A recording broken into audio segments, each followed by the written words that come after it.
1, 2, 1, 2, 1, 2. Ça va? Est-ce que là-bas, tout au fond, vous m'entendez bien? Ouais, ça va? C'est sûr, hein, parce qu'il y a des gens un peu loin. Je vous rassure, je ne vais pas parler comme ça tout le temps. Hein. Je sais que c'est pas très agréable, c'est juste que comme je suis un peu émotive, j'ai la voix qui monte vite dans les aigus, c'est pas super agréable à écouter. Alors j'ai une copine qui fait du théâtre et qui m'a filé un truc, qui m'a dit tu fais des exercices comme ça, tu mets bien ta voix dans le masque et à un moment donné tu lâches ton nez et ta voix elle est normale. Ouais. L'avantage aussi, c'est que comme je suis ridicule tout de suite, au moins après, ça y est, on est entre nous, tout va bien, quoi. Donc, je vais essayer de lâcher. Voilà, ça a l'air de marcher. Merci. Donc, bonjour, je m'appelle Stéphanie.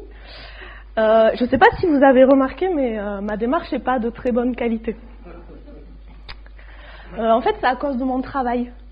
C'est parce qu'un jour, à mon travail, ils ont apporté un tapis roulant comme ça, incliné vers le haut. Et puis, ils nous ont demandé de nous mettre tous en file indienne à la queue leu-leu. Il y avait une cale derrière pour pas qu'on puisse retourner en arrière. Et puis, on devait pousser une grosse roue. Alors, c'est la roue de Dunning.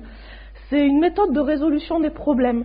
Alors, c'est une méthode de résolution des problèmes que tu n'avais pas avant qu'on t'apprenne la méthode pour les résoudre. Et puis, c'est une méthode de résolution des problèmes qui considère que de toute façon, si tu as un problème, c'est que tu as fait un truc de travers, parce que dans la vraie vie, des risques et des problèmes, il n'y en a pas, quoi. Alors moi, j'en avais un problème quand même, c'est que dans mon métier, j'avais appris que ce qui compte, ce qui est important, c'est de prendre des positions, c'est-à-dire de se mettre à un endroit où c'est utile, pas forcément toujours pratique, mais utile, de tenir des positions, c'est-à-dire d'expliquer pourquoi tu es là, où c'est pas super pratique, et puis surtout de bosser en équipe avec tes collègues.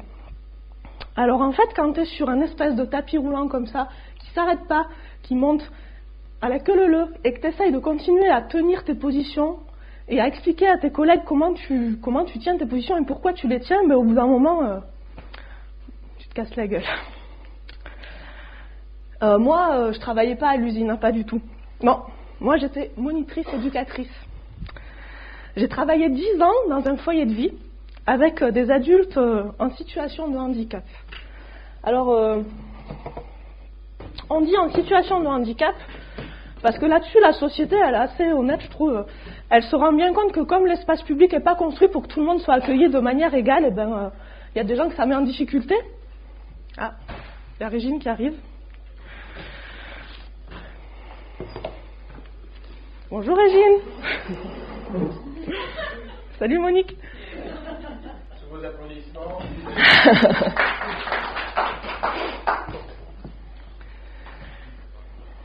Installez-vous.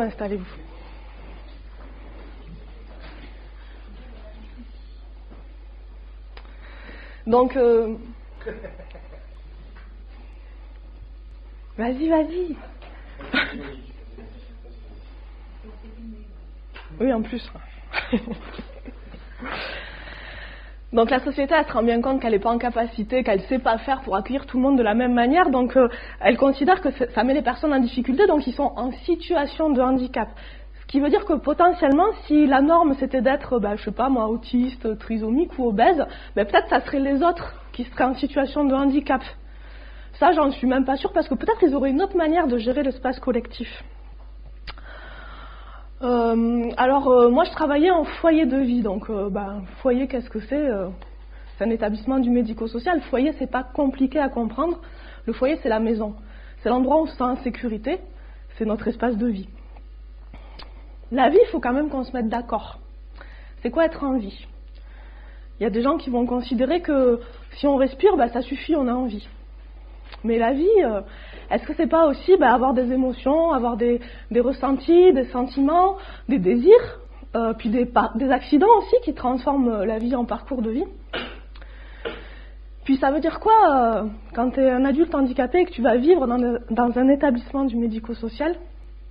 Et puis quelle responsabilité on a, nous, en tant qu'accompagnants, d'accompagner correctement toutes ces vies? Alors moi, quand j'avais 17 ans, j'ai passé le BAFA. Le BAFA, c'est un diplôme qui permet d'accompagner, de faire de l'animation avec des enfants. Et j'ai passé le BAFA dans une asso d'éducation populaire qui s'appelle les CMEA. Et alors au CMEA, quand tu vas passer le BAFA, on ne te file pas des recettes avec tes journées d'animation calées, on te dit non, attends, c'est toi qui inventes, quoi, t'es acteur de ta formation. Et puis quand tu fais de l'animation avec des enfants, ils rentrent pas le soir chez eux avec le petit cendrier en terre, le collier de nouilles, le tableau avec des trucs collés dessus. Non, ça c'est pour montrer aux parents que t'as pas glandé toute la journée, en fait, que t'as été productif. Quand tu fais de l'animation avec les CMEA, ben, t'accompagnes ce qui se passe, quoi. Tu pars de l'envie des enfants et puis tu construis avec eux sur une journée. Pour moi, c'était ça la qualité dans l'accompagnement. Puis d'ailleurs, moi je pense qu'on est tous d'accord là-dessus, c'est pas compliqué. Imaginez que je vous donne le choix entre aller vous balader dans une forêt un dimanche d'automne, ramasser des champignons, rentrer chez vous et faire une omelette pour inviter vos potes à la partager, ou alors ouvrir une boîte de champignons de Paris et les mélanger avec de la poudre d'œuf. Ben, qu'est-ce que c'est qu'il y aurait un parfum de qualité de vie? Moi franchement, enfin, je sais pas vous, hein, mais moi, c'est la première solution en fait, ça paraît hyper logique. Eh bien, pas pour les inventeurs de la démarche qualité. Les inventeurs de la démarche qualité, eux, ils pensent que la qualité, c'est d'avaler une pilule aromatisée à l'œuf. On enlève le champignon parce que c'est de l'extrait naturel, alors que l'œuf, on peut l'avoir en parfum de synthèse, c'est parfait.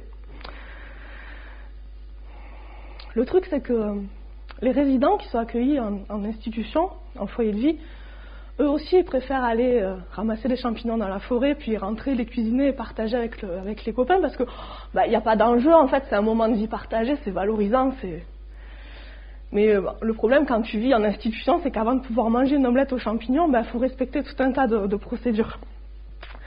D'abord, il faut demander l'autorisation au directeur, et puis il y a même certains directeurs très scrupuleux qui te demandent l'écriture d'un projet CEP.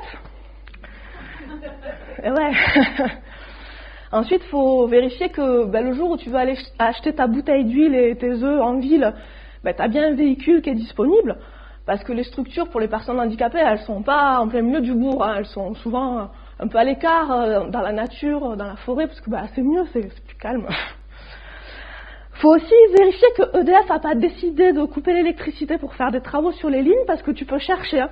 Tu ne trouveras pas une bouteille de gaz à 5 km à la ronde, parce que le gaz c'est hyper dangereux, ça peut exploser. Le nucléaire, tout le monde sait qu'il n'y a pas de souci. En fait, le temps que tu aies respecté toutes les étapes, la plupart du temps, tes champignons, ils sont bons à faire sécher. Mais quand même, il faut évaluer ce que tu viens de ne pas faire. Mais attention avec des critères précis, pas n'importe comment. Hein. D'abord, est-ce que tu t'es assuré de la sécurité des résidents en ne les laissant pas s'approcher des plaques chauffantes pendant que tu cuisinais? Est-ce que tu as fait attention à leur sécurité alimentaire en ne les laissant pas manger ce que toi-même tu venais de cuisiner? Mais il y a plus important. Est-ce que tu as respecté leur liberté d'expression en leur laissant la possibilité de choisir eux-mêmes entre une bouteille d'huile d'olive ou une bouteille d'huile de tournesol? Ouais. C'est hyper important de respecter la parole des personnes handicapées consommatrices parce que c'est ça qui montre leur inscription dans la société. Mais ouais, c'est drôle, ça fait rire en fait. Ça fait rire, mais en fait, moi ça me fait pas rire. Là je vous le fais gentiment avec ma petite botte, ma petite métaphore, ma petite planche. Je suis éduque, donc moi j'ai appris à accompagner les gens, à prendre soin d'eux, à pas leur faire violence. Mais là je suis pas là pour ça en fait. Alors ça veut pas dire que je vais vous taper dessus, non, tout va bien, hein, mais en fait, là, moi, je suis venue vous raconter à quel point ça a été violent quand la démarche qualité elle est arrivée dans mon métier. Ce qui a été violent, c'est qu'on n'a pas réussi à s'opposer à ce qui se passait. Moi, j'avais appris pourtant à me battre depuis longtemps. Ce qui a été violent, c'est de voir cette espèce de rouleau compresseur. Là, on disait ça, il y a un rouleau compresseur qui arrive. Et puis de ne pas savoir comment faire pour collectivement lutter contre ce que ça venait démonter dans nos métiers. Alors je me dis peut-être on ne s'est pas posé les bonnes questions parce que quand il y a une machine comme ça qui arrive sur toi, normalement tu te demandes qui c'est qui est aux manettes. Mais on n'a pas réussi à faire ça. Moi, à force de réfléchir, je me suis dit que ça c'était un truc qui était piloté par le système capitaliste en fait, qui était pensé et organisé pour qu'on puisse venir démanteler les métiers et qu'on ne puisse pas s'opposer à la marchandisation des services et des personnes. Ça, c'était hyper violent. Ce qui a été surtout super violent, c'est que c'est allé à tel point que moi, j'ai été obligée d'arrêter de faire ce métier-là. Et c'est ça que j'avais envie de venir vous raconter ici. Alors, si ça vous va, hein, voilà, c'est possible que non. Vous raconter comment je suis devenue éduque et puis pourquoi j'ai arrêté de l'être. Vous raconter aussi comment la démarche qualité, elle détruit les métiers.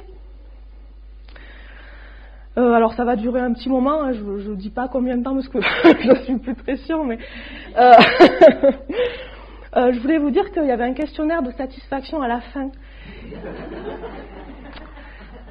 Et que pour les personnes qui auraient vraiment pas aimé ou qui seraient vraiment pas d'accord avec moi, ce qui est possible, hein, vous pouvez y aller, parce que les questions elles sont tournées de telle manière qu'il en sortira que le positif. Donc allez-y, lâchez-vous, il n'y a pas de problème. Alors pour venir vous raconter cette histoire, je me suis remise un peu en sécurité. Je suis retournée dans l'atelier jardin que j'animais au foyer. Et puis je suis pas venue toute seule. Je suis venue avec les résidents, certains résidents. Donc il y a Vasco.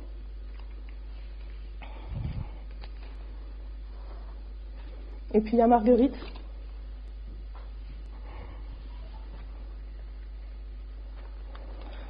Il y a Pierre-Édouard aussi. Et puis il y a Linda. Oups. Et bien alors Linda. Il y a Kader. Il y a Joël.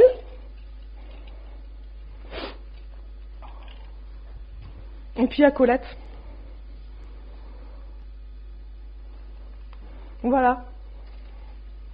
Je pense qu'on va pouvoir y aller.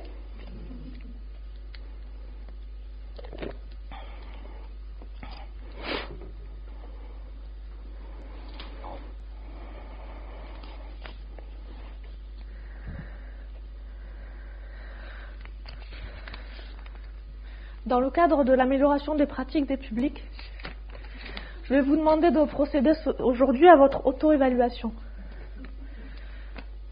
C'est pas compliqué, mais il faut suivre un protocole un peu strict. La première chose, c'est qu'on va avoir besoin de quelqu'un qui se désigne en tant que référent qualité. Alors, est-ce que quelqu'un veut bien s'engager ? C'est une démarche volontaire, mais c'est pas un problème, parce que si jamais personne n'est prêt à y aller, je peux moi-même désigner le volontaire. Donc je sais pas, il y a quelqu'un qui a envie de prendre en charge cette responsabilité, c'est pas très compliqué, puis on a un protocole très clair, je vais vous expliquer. Hein. Oui, c'est quoi ton nom ? Moi c'est Anthony. D'accord, bonsoir Anthony, merci beaucoup de ton engagement. Avec plaisir. Bon, l'entreprise te revaudra ça. Le référent qualité, son rôle, c'est d'organiser l'évaluation du public. Donc, ça va être à toi qu'il va incomber de faire des groupes et d'animer ces groupes-là. Avant de commencer, je vais te lire des consignes pour que ça soit clair pour tout le monde. Donc, ce sont quelques conseils à destination du référent qualité pour une pratique exemplaire de l'auto-évaluation. Donc, écoute bien. Posez les questions à haute et intelligible voix en ménageant des pauses d'au moins 2 secondes entre chaque phrase. C'est bon ? Prendre une voix monocorde afin de ne pas influencer les réponses du groupe. Vous assurez au préalable que votre crayon B2 est bien taillé afin de ne pas perdre de temps à cocher les réponses.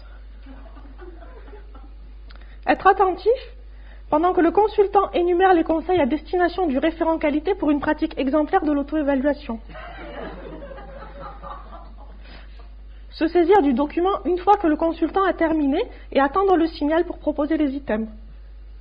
J'ai terminé. Alors je vous ferai signe à des moments clés et ça sera à vous de proposer les items. Je vous demanderai de ne pas lire avant parce que ça dénature un petit peu la démarche. Merci beaucoup. Avec plaisir.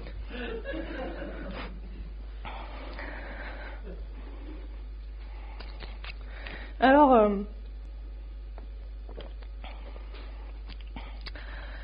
avant de commencer, quand même, je voulais rétablir une vérité. Il y a plein de gens qui pensent que le mec qui a inventé la conférence gesticulée, C'est un type qui s'appelle Franck Lepage, dans une scope obscure, un peu le pavé. Voilà, et ça c'est complètement fou. Parce que moi, le mec qui a inventé la conférence gesticulée, je l'ai rencontré pour de vrai, et c'est quelqu'un qui s'appelle Alain Desjardins. Bon, c'est pas tout à fait vrai non plus, parce que la première personne que j'ai entendue faire des conférences gesticulées, c'est mon grand-père. Mon grand-père, il nous racontait la guerre à tous les repas, et puis il nous expliquait surtout ce qu'on devait penser de cette société décadente en perte de valeur. Bon, mon grand-père, il faisait pas vraiment des conférences gesticulées, parce que la conférence gesticulée, c'est plutôt un truc de gauche, et mon grand-père, il n'était pas vraiment à gauche, il était même plutôt carrément à droite, ce qui n'était pas le cas d'Alain Desjardins. Alain Desjardins, lui, il était à gauche. Et Alain Desjardins, je l'ai rencontré parce que à 18 ans, je suis partie de chez mes parents de manière assez brutale et radicale. J'ai pris un appartement dans la ville à côté et j'avais pas d'argent. J'avais juste l'argent pour payer le loyer. Mais j'avais une copine qui était militante chez les Verts et qui m'a proposé de faire le ménage dans leur local pour gagner 3 sous. Et puis un jour de printemps, elle me dit c'est bientôt les élections européennes, on a la tête de liste qui vient faire un meeting, est-ce que ça t'intéresse d'organiser le buffet? Donc moi je dis ouais. Et je me retrouve un samedi matin à tartiner des toasts, à servir des coups à boire, à écouter tous ces gens-là. Ça me faisait marrer la tête de liste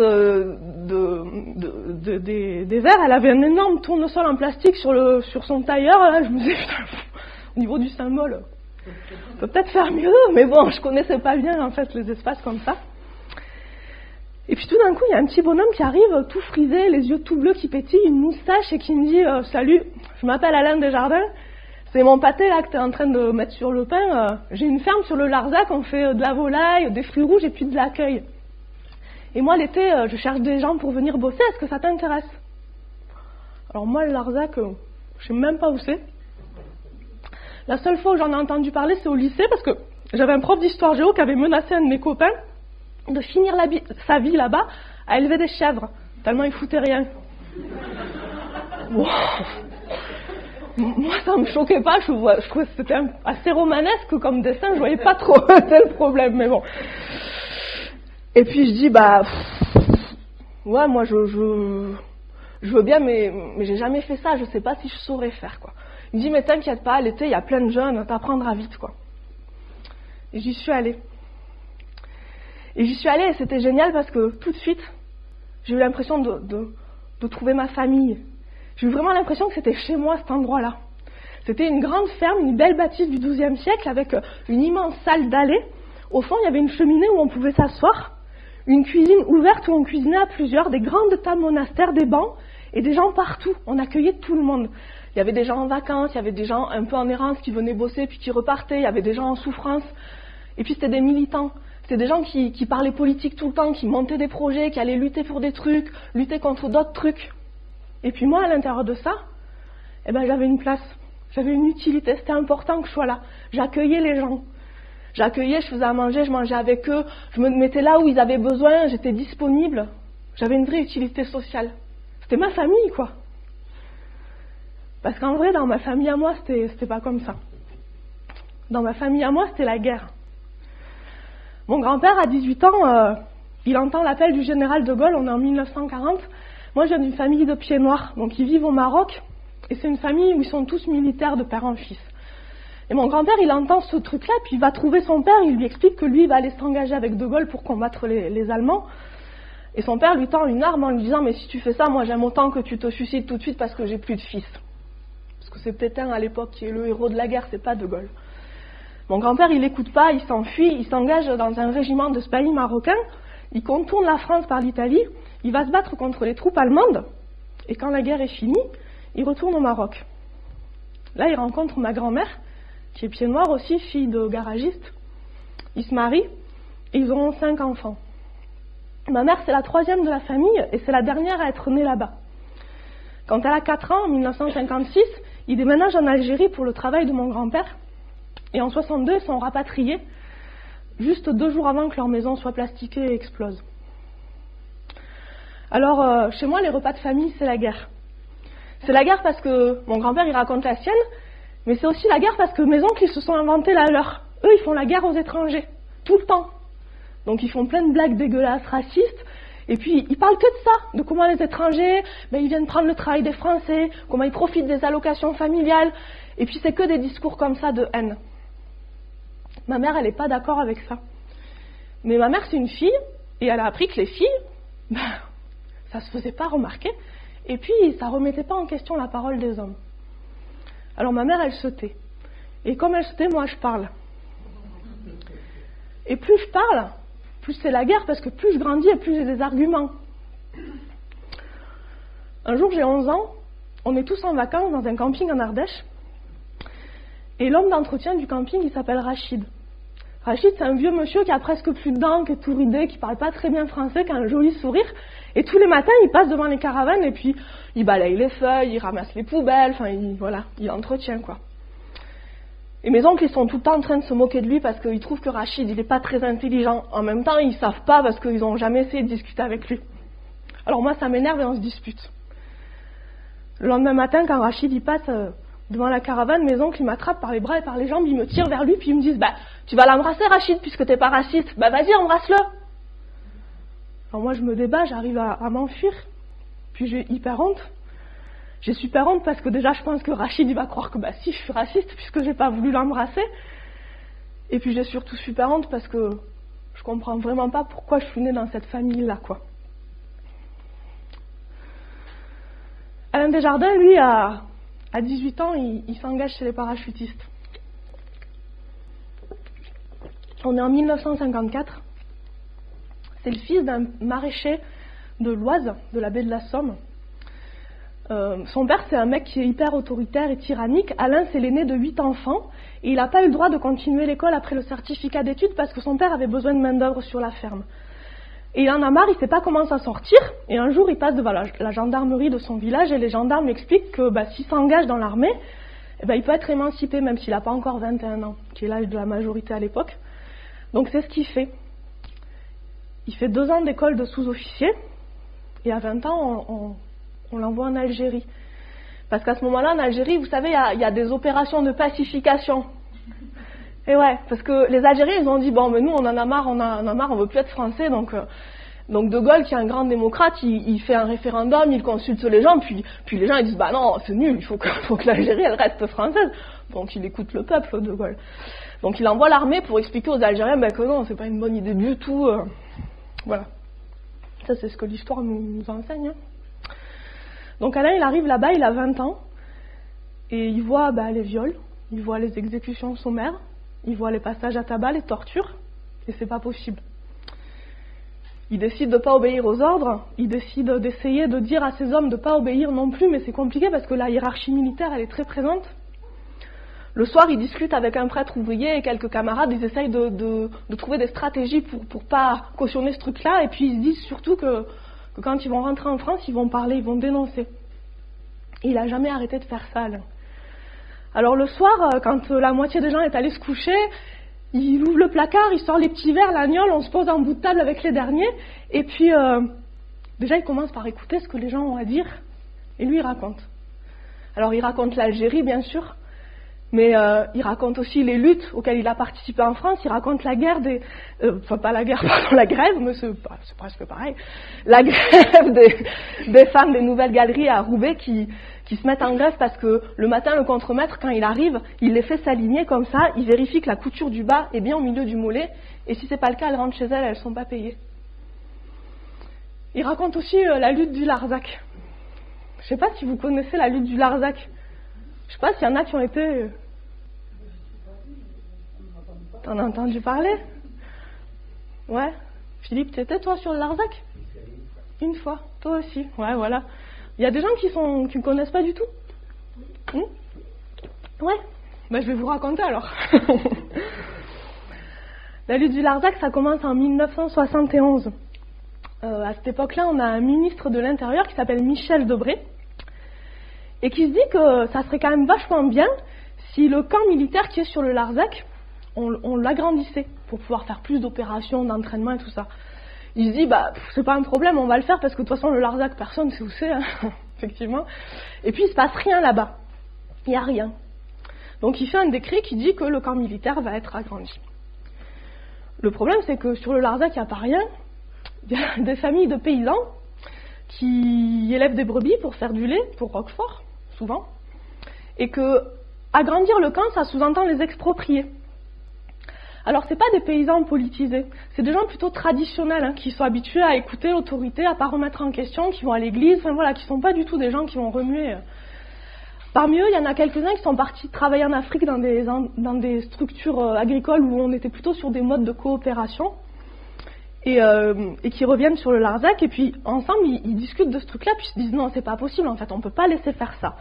Donc ils sont 103 à signer un appel pour dire non, on ne se laissera pas exproprier pour l'armée, quoi. Ce qui est génial, c'est qu'on est juste après mai 68 et que du coup ils vont avoir un soutien pas possible de tout un tas de groupuscules politisés. Alors des gens qu'ils n'avaient jamais vus, il y a des maoïstes, il y a des marxistes, il y a des anarches, il y a des gens de partout qui débarquent sur le Larzac pour filer un coup de main. Ça va durer 10 ans. Pendant 10 ans, ils vont se battre contre l'armée et le gouvernement pour garder leurs terres et pas se faire exproprier. Et ce qui est génial dans cette lutte, c'est qu'ils vont inventer plein de modes d'action. Et ce qui est surtout génial, c'est qu'à aucun moment, les groupes politisés, ils vont prendre la main sur les gens qui habitent là-bas. C'est-à-dire qu'il va y avoir beaucoup de débats, beaucoup de contradictions, mais au final, la décision de faire ou de ne pas faire une action, elle va toujours appartenir aux gens qu'elle concerne en premier lieu. Ils font des trucs géniaux, Alors, ils font une marche avec les brebis, ils vont sous la tour Eiffel, ils montent un GFA, c'est un groupement foncier agricole, ils vendent de mètre carré par mètre carré toutes les terres qui sont dans le périmètre d'extension à des propriétaires partout en France, en se disant, le jour où il faut exproprier, ils vont galérer. Ils coupent les poteaux téléphoniques du camp jusqu'à la ville, ce qui fait qu'ils n'ont plus accès au téléphone, ils vont piquer des documents confidentiels dans le QG du général, ils n'arrêtent pas, quoi. En 81, il y a Mitterrand qui est élu. Ah oui, un truc important qu'ils font aussi, c'est qu'ils réinvestissent des hameaux qui avaient été abandonnés, ils réinstallent des paysans, ils construisent des granges de manière illégale pour que les gens puissent bosser, ils se réapproprient l'espace, quoi. Et en 81, Mitterrand est élu, et Mitterrand, il avait 2 grandes promesses de campagne, c'est que il abolirait la peine de mort et qu'il annulerait le projet d'extension du camp. Donc il gagne la lutte. Mais il gagne surtout parce que les terres qui étaient sous la tutelle du ministère de l'Agriculture, de l'Intérieur, elles passent sous la tutelle du ministère de l'Agriculture. Et elles sont données en gestion à la Société civile des terres du Larzac, qui est un groupe de gens qui vivent là-bas et qui distribuent les terres et les bâtiments à des personnes qui ont des projets.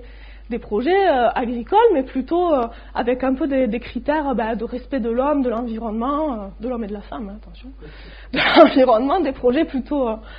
Il n'y a plus de propriété privée, en fait. La personne, elle vient monter son projet, elle travaille, et puis quand elle part à la retraite ou qu'elle va faire autre chose, les terres, elles sont redistribuées autrement. Alain, en fait, il arrive là-bas parce qu'il a été responsable d'un comité Larzac.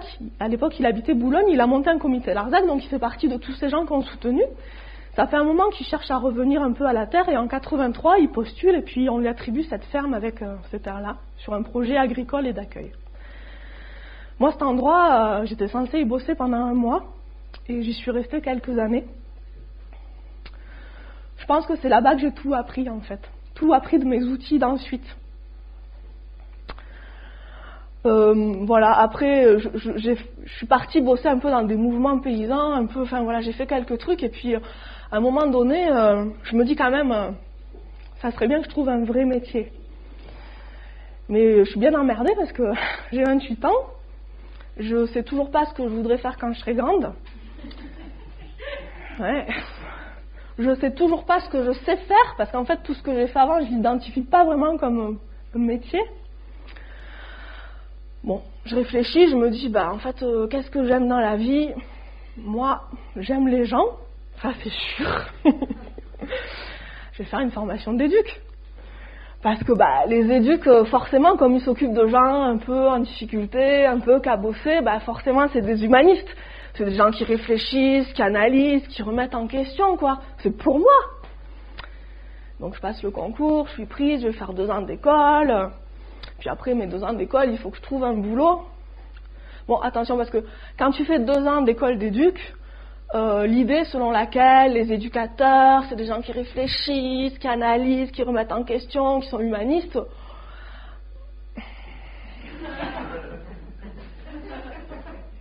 C'est comme partout, en fait. Il y en a, oui. Mais il y en a pas du tout. Hein. Du coup, moi, avec mon passé professionnel, je sais que quand même, il va falloir que je trouve une structure en capacité d'accueillir qui je suis. Parce que sinon, ça va pas le faire. On va pas pouvoir travailler ensemble. Et ça tombe bien parce que, en fait, le directeur de la structure dans laquelle je postule, je le connais, il est venu nous faire une intervention pendant la formation. Et ce jour-là, je m'étais dit qu'avec ce mec-là, on allait pouvoir vivre de belles aventures professionnelles. Et ça a été le cas, hein, au moins pendant les premières années. Je pense que vous pouvez y aller pour le premier item. Voix monocorde. Les éclats de rire. Attends. Lisez bien tout parce que nous sommes dans une démarche transparente et bienveillante. Donc les gens doivent savoir ce qu'il y a sur votre papier. Rubrique 1. Merci. Hygiène corporelle et mentale. Très bien. Item numéro 5. Les éclats de rire sont collectifs, coordonnés, sur le même ton et de même durée. Réponse A, acquis partiellement. Réponse B, à améliorer.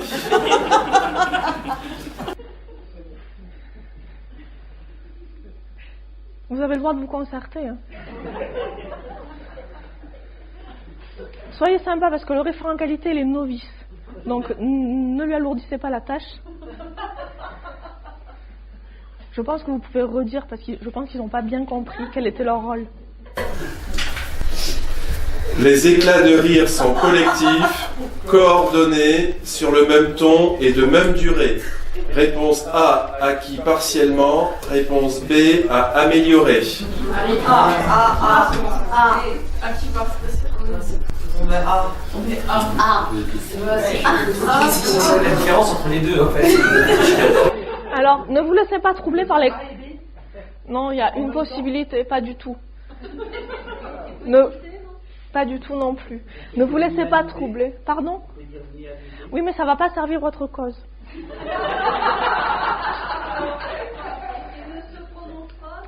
C'est pas dans les propositions. Je suis désolée. Ne vous laissez pas troubler parce que, en fait, les contestataires veulent juste vous les ignorer. Ça ne sert à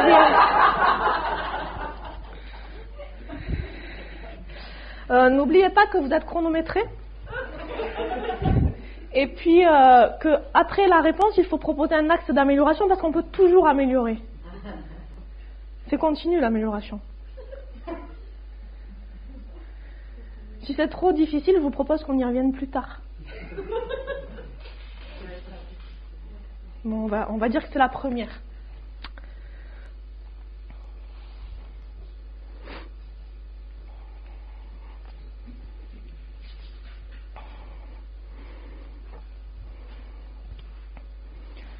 Ah ouais, mais non, Vasco, mais... Non, mais il est super ton dessin, mais c'est trop compliqué, ça. Moi, je t'ai demandé si tu pouvais nous dessiner le toit de l'hôtel à insectes. Non, mais c'est génial, hein. Mais c'est une charpente que t'as fait.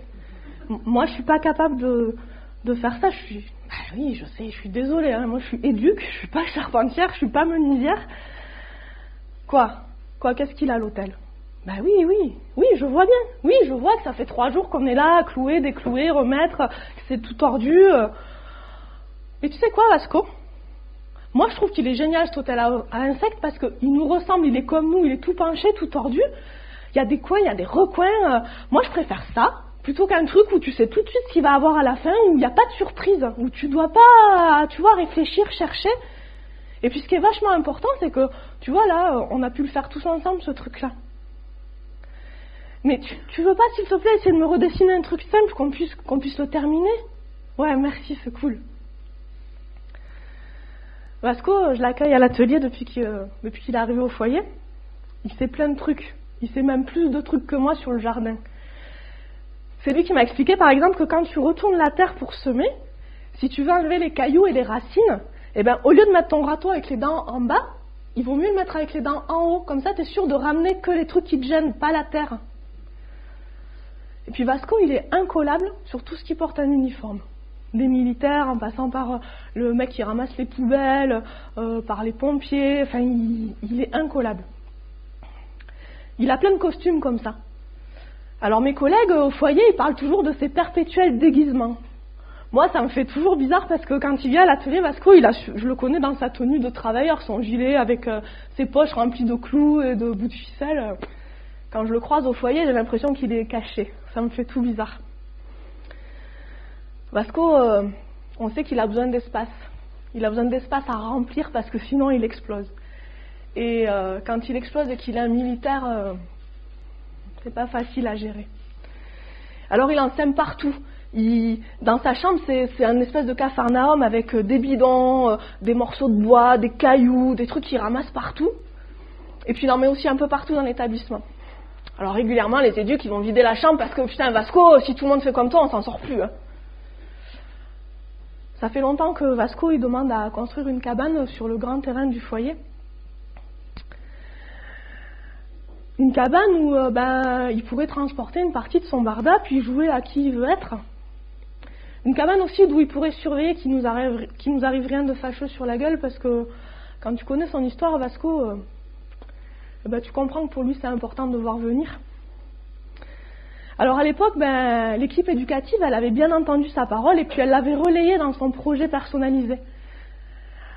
Parce que quand même c'était important, Vasco il proposait lui-même une solution pour aller mieux, c'était vachement bien quoi. Mais bon, le temps qu'on vérifie qu'on dérogeait à aucune règle, qu'on ne prenait pas trop de risques, que voilà, ça correspondait bien à tout un tas de critères institutionnels, l'équipe éducative elle a changé, puis la parole de Vasco, elle a été enterrée en même temps que sa cabane. Alors un jour d'été, il vient me voir à l'atelier, puis il me dit est-ce que ça t'embête si je construis une cabane là dans le petit bout de friche, on a un petit bout là que personne voit. Est-ce que je peux faire une cabane là? Moi je lui dis écoute Vasco, c'est chez vous ici, moi je vois pas d'inconvénient, le seul truc c'est que tu ranges les outils une fois que tu as fini, puis si tu as besoin des outils électriques, tu viens me chercher, tu fais pas tout seul. Parce que l'été en fait, l'atelier il se passe pas grand chose, il faut aller remplacer les collègues sur les groupes, les résidents ils partent en vacances, enfin voilà, il a de la place, il a du temps quoi. Je repasse le soir, puis je vois que Vasco il a bien avancé, il a commencé à faire des fondations, il a passé la moitié de la journée, il est tout content. Je pars 2 jours. Et au bout de 2 jours, je reviens et puis je passe à l'atelier puis je vois plus rien. Alors je vais voir Vasco, il est en train de faire ses valises parce que lui aussi il part en vacances. Puis je lui dis alors Vasco, la cabane, qu'est-ce qui s'est passé? Et là il me dit l'éducatrice elle m'a dit de tout démonter parce que j'avais pas l'autorisation de la direction. Alors là il y a une espèce de rage qui me monte. Et mon premier réflexe c'est d'aller lui péter la gueule à l'éducatrice parce que de quoi elle se mêle? Le problème c'est que si je fais ça, Vasco il va devenir un enjeu de pouvoir et c'est pas cool. Alors ma colère, je sais pas trop quoi en faire, mais je la garde pour moi. Puis au mois de septembre, on accueille un film sur l'art brut et son réalisateur. Alors l'art brut, c'est pas des gens qui font des études ou qui vont aux Beaux-Arts pour produire des tableaux, enfin pour faire de l'art. L'art brut, c'est des gens qui d'un coup dans leur vie, pour soutenir leur psychisme ou parce qu'il se passe quelque chose de, on ne sait pas trop expliquer quoi, d'un coup ils se mettent à produire des œuvres d'art avec des vraies techniques artistiques qu'ils n'ont jamais apprises.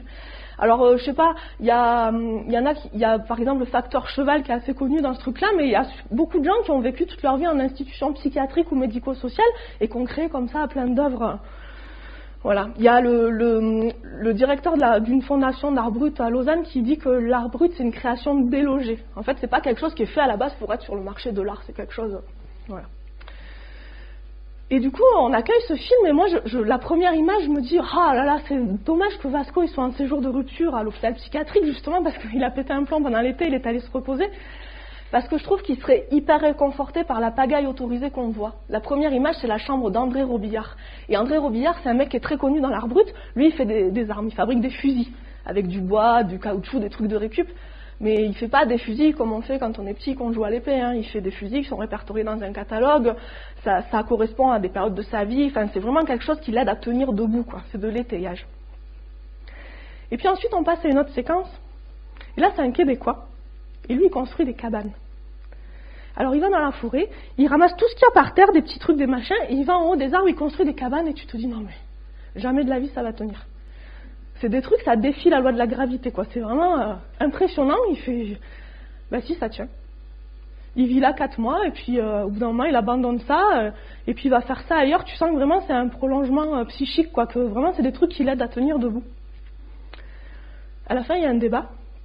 Et Zora, elle dit oh là là, moi j'ai vachement aimé la cabane parce que la cabane c'est l'endroit de l'enfance. Elle fait ce geste-là. Moi ça me bouleverse. Et je me dis mais la cabane c'est pas juste l'histoire de Vasco en fait. C'est trop con, faut qu'on la fasse cette cabane. Alors quand on retourne à l'atelier, je leur dis j'ai trouvé là dans mon magazine de vannerie le moyen qu'on fasse une cabane en sol vivant. Est-ce que ça vous dit? C'est pas compliqué quoi. Ils sont ok. Alors on va au bord de la rivière, on cueille de l'osier, on le plante, on le tresse et on a notre cabane. Alors elle est pas très grande, elle est un peu penchée comme nous, mais on est super contents parce que tous les matins on la regarde et puis on sait qu'au printemps il va y avoir des feuilles qui vont se mettre dessus et que ça va être super beau. Puis que si ça marche pas, on fera grimper des haricots, de toute façon on s'en fout.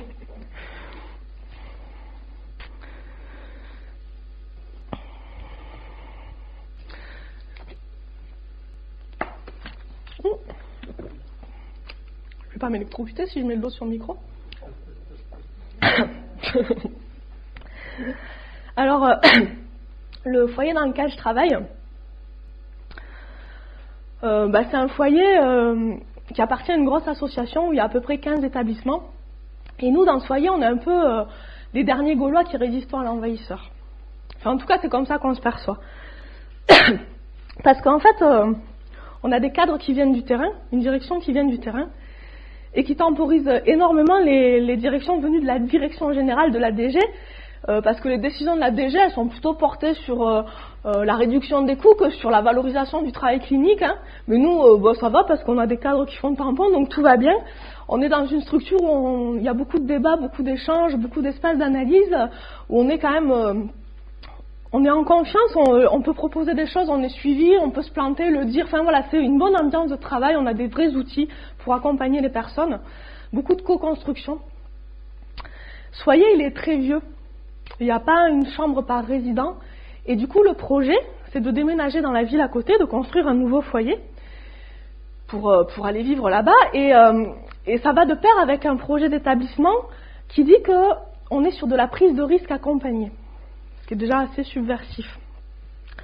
Alors tout le monde est impliqué dans la construction du nouvel établissement, y compris les résidents, c'est-à-dire qu'eux, ils ont participé à des réunions de chantier, ils vont régulièrement voir comment les travaux avancent, ils ont choisi l'emplacement de leur chambre, la couleur de laquelle elle allait être peinte, et puis ils ont réussi à négocier d'avoir une baignoire à bulles par groupe, donc il y a 4 groupes de 8 personnes, ils auront chacun une baignoire à bulles sur le groupe, enfin chaque groupe aura une baignoire à bulles, ça c'était pas gagné, On est tous hyper impliqués là-dedans.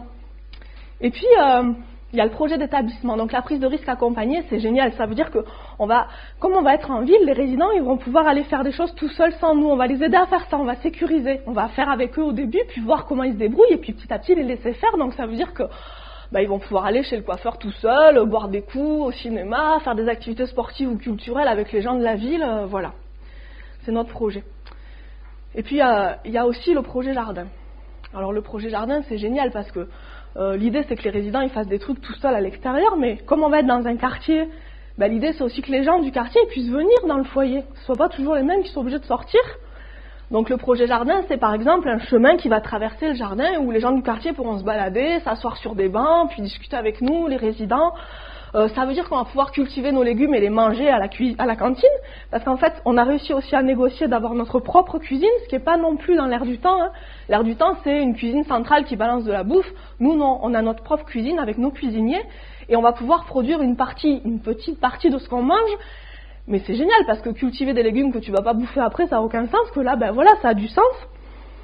Ça veut dire pouvoir organiser des échanges de semences potagères avec les vieux du quartier qui ont un jardin. Ça veut dire peut-être faire des tables d'hôtes au jardin. Enfin voilà, c'est génial. C'est le poumon du foyer, c'est l'interface entre le dedans et le dehors. Et ce qui est vraiment génial en fait, c'est que ce projet-là, c'est moi qui vais l'animer. Et en fait, c'est à ce moment-là que la démarche qualité elle est arrivée. Alors, la démarche qualité, elle vient pas de nulle part. Quand j'ai préparé la conf, je me suis un peu renseignée. Je suis allée voir sur Internet, il y a des gens qui font des sites à la gloire de ce truc-là. Bon, chacun son truc. Alors, dans ces sites, ils t'expliquent que ça vient pas de nulle part et que ça prend racine dans de la pensée philosophique. Il y a des fondements philosophiques à la démarche qualité. Alors, notamment, ils te prennent trois grands fondements philosophiques. Le premier, c'est le libéralisme économique. Donc, c'est Adam Smith. Hein. Alors, Adam Smith, il dit que c'est pas la peine de réguler les intérêts privés des gens qui veulent s'enrichir au détriment des autres parce que il y a un truc qui s'en charge à notre place. C'est la main invisible du marché qui vient réguler tout ça et que c'est pour le bien de tous. Alors, bon, c'est pas que j'ai pas envie d'y croire, mais ça me fait bizarre parce que moi, la démarche qualité, on m'a présenté ça comme un truc rationnel, scientifique, qui va éliminer tous les problèmes que peut-être t'avais pas avant. Et puis à la base, la démarche qualité, ça sert à vérifier que les produits que tu fabriques dans une usine, ils sont conformes, que les procédures sont adaptées, les process de fabrication, et que le client, à la fin, il a bien le produit qu'il t'avait commandé, quoi. Donc la main invisible du marché comme truc rationnel. Puis après, ils te disent que il y a aussi John Dewey qui a travaillé sur le statut de l'expérience, qu'en fait, quand tu vis une expérience, ce qui compte, c'est ce que tu retiens à l'intérieur, que voilà, c'est ça qui va te faire continuer ton expérience ou pas. Enfin, c'est pas du tout lié au contexte autour. Ça, c'est ce qu'ils te disent, que Dewey dit. Et puis, ils vont chercher aussi un truc qui s'appelle l'utilitarisme. Et ça, c'est Jeremy Bentham.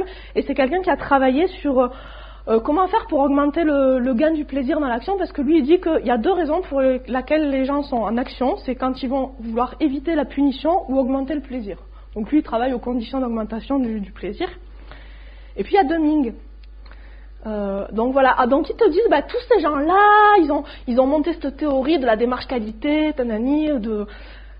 sauf qu'en fait, quand tu regardes un peu, tu te rends compte que ils avaient rien demandé, ces mecs-là, et que leur pensée, elle n'était pas du tout faite pour ça à la base.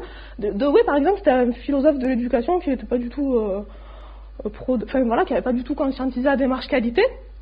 Et dans ce bouquin-là, qui s'appelle Qualité mon cul, de Dominique Dupagne, on t'explique qui c'était Deming, en fait, celui qui a inventé la roue, là où tu te dis, mais c'est qui ce salopard? Parce que c'est pas possible d'inventer des trucs pareils qui servent à rien. Mais en fait, c'est pas du tout ça qui s'est passé. Hein. Deming, c'était un ingénieur américain qui s'est inscrit à l'encontre du taylorisme. Taylor, vous savez, c'est celui qui a divisé les tâches à l'usine, qui a enlevé... Lui, il dit, à l'usine, les ouvriers, il faut qu'ils soient dans la coopération, pas dans la concurrence. Il faut que la connaissance, ça soit l'affaire de tous et pas seulement des ingénieurs.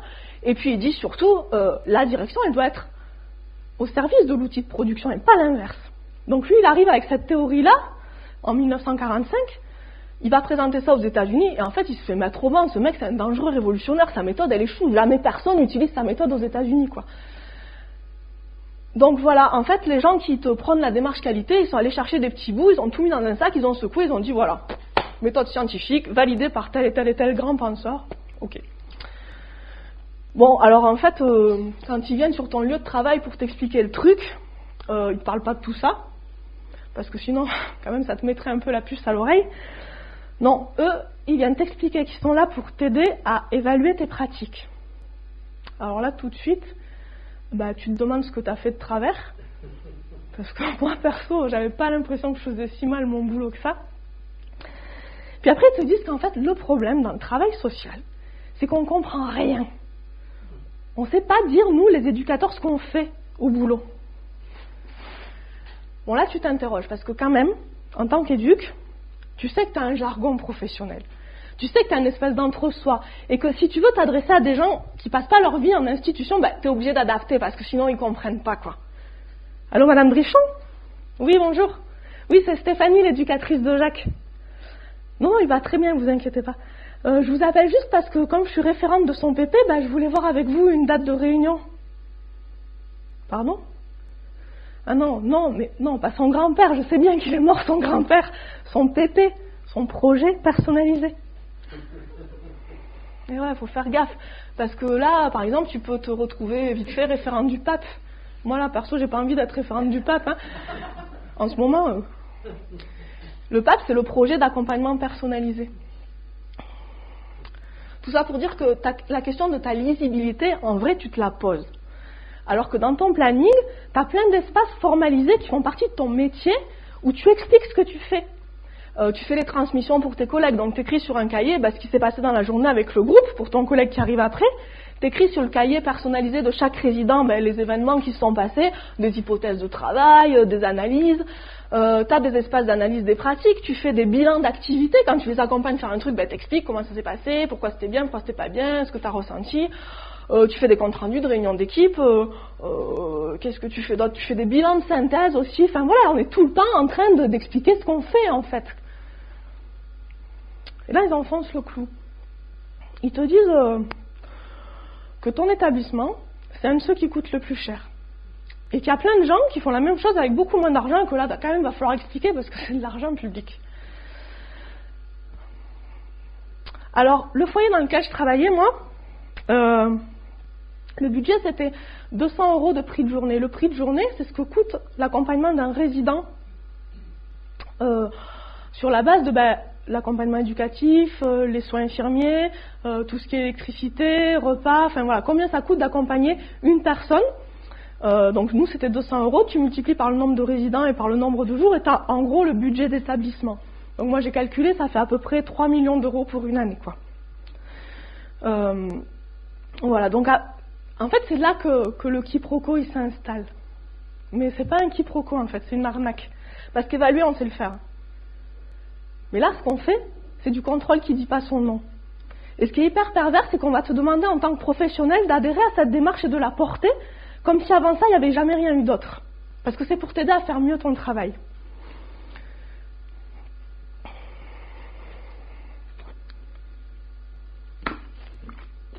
Ça m'a rappelé, quand je bossais pour Accueil Paysan. Accueil Paysan, c'est une asso où j'accompagnais des porteurs de projets sur des activités d'accueil, qui voulaient monter des activités d'accueil dans leur ferme. Et je me retrouve un jour dans une réunion avec tous les acteurs du tourisme local, et puis il y a un mec qui me prend à partie, un mec des Gîtes de France, en me disant « Mais Madame Rieux, si vos porteurs de projets n'ont pas accès à de la subvention publique, c'est parce que vous n'avez pas mis en place de système de réservation. » Ben si, en fait. On avait un système de réservation direct. On refusait la centrale de réservation parce qu'on trouvait que ça opérait d'entrée une distance entre l'accueilli et l'accueillant, et que nous, on valorisait la vente directe, en fait. Les gens, ils appelaient, ils disaient, est-ce qu'il y a de la place? Ben oui, la place ou non, il n'y en a pas. Enfin, voilà. Il y avait un système. Enfin, je ne pouvais pas dire qu'il n'y en avait pas. En France, les démarches qualité dans la production des biens et des services, elles arrivent en 1990. C'est Juppé, en 1996, qui impose l'accréditation dans les hôpitaux. Les ordonnances Juppé, ça veut dire que les hôpitaux publics, pour continuer à avoir des sous, il va falloir qu'ils répondent à un certain nombre de critères. Alors le problème, c'est que, déjà, c'est des critères gestionnaires. On va imposer des pratiques gestionnaires là où avant, on était plutôt sur des critères de clinique, en fait, de lien avec le patient. Quelqu'un qui, par exemple, est hospitalisé pour une appendicite où on sait que c'est 4 jours d'hospice, mais si cette personne-là, on sait que quand elle va rentrer chez elle, elle va être un peu isolée, il n'y aura personne pour lui faire à manger, prendre soin d'elle, on va dire peut-être elle peut rester 10 jours. Enfin, c'était ça plutôt les critères à l'hôpital avant. Mais là, pas du tout. Là, il faut. Là, un des critères, par exemple, c'est le nombre de passages qu'on peut faire aux urgences en une journée. C'est un critère, c'est rentable, quoi. Sauf qu'on se rend compte après, avec d'autres études, que il y a beaucoup de passages aux urgences, du coup, c'est valorisé, sauf que moins tu restes de temps aux urgences, plus les gens reviennent après, parce que peut-être qu'ils n'ont pas été super bien soignés tout de suite, quoi. Donc ça, c'est un problème, en fait, parce que on impose des pratiques gestionnaires là où il n'y avait pas forcément besoin, et puis surtout, c'est des pratiques qui sont imposées par des gens qui n'ont peut-être jamais mis les pieds dans un hôpital, quoi. Et qui ne savent pas comment ça marche en vrai. Nous, quand la démarche qualité elle arrivait au foyer, c'était en même temps que le nouveau DG, le nouveau directeur général. On s'est demandé s'il y avait un lien ou pas. Je sais pas. Le truc, c'est qu'avant, les directeurs, ils venaient du terrain. Ils bossaient, puis ils prenaient des responsabilités, puis un jour, ils se retrouvaient directeur ou directrice. Bon, maintenant, non, faut juste aller faire une école de direction. Alors, nous, je sais pas, ils vont tous à Rennes. Ils vont se former dans une école à Rennes et puis ils reviennent, ils sont directeurs ou directrices. Il y en a qui n'ont jamais foutu les pieds dans un établissement du médico-social. Hein. Mais bon. Moi, je me dis quand même, directeur, je sais pas, on est d'accord, non, c'est pas un métier. C'est un statut, non? Enfin, le nôtre, en tout cas, là, il avait appris les méthodes du management moderne. Il se pointait dans les boîtes au petit matin, sans prévenir, sans dire qui il était, puis il écoutait ce qui se passait. Enfin, nous, on le savait parce qu'il avait fait ça dans d'autres structures et puis que les copains nous l'avaient dit. Et un matin, je l'ai trouvé dans le hall d'entrée. Alors, je lui ai envoyé Marguerite. Et puis, j'ai refermé la porte. Alors, Marguerite, il faut que je vous dise, c'est une petite bonne femme normande, toute sèche, toute tendue comme ça, qui a vachement de mal à supporter quand quelque chose va pas bien, qui prend tout à son compte.